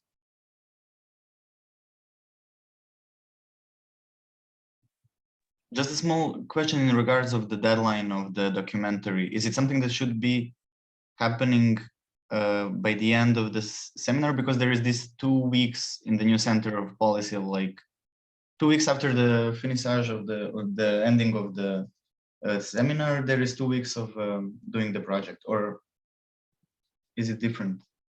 This is totally up to you, Manuel. What do you think?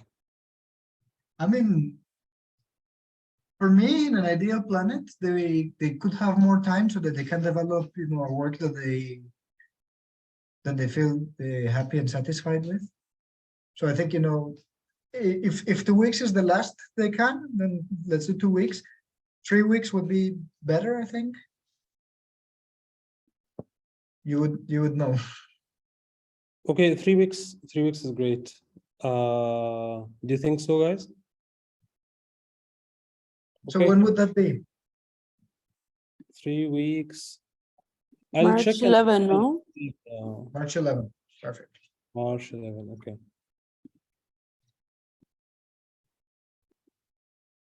I'll update it on the syllabus as well. Perfect. All right. Thank you, Manuel, so much, and you're thank very you everyone for this engaging conversation. And Thank you. Bye, guys. see you. It was very nice to See you meet you next all. week. Thank you. Looking forward to Thank next week. you. Bye bye. That's all.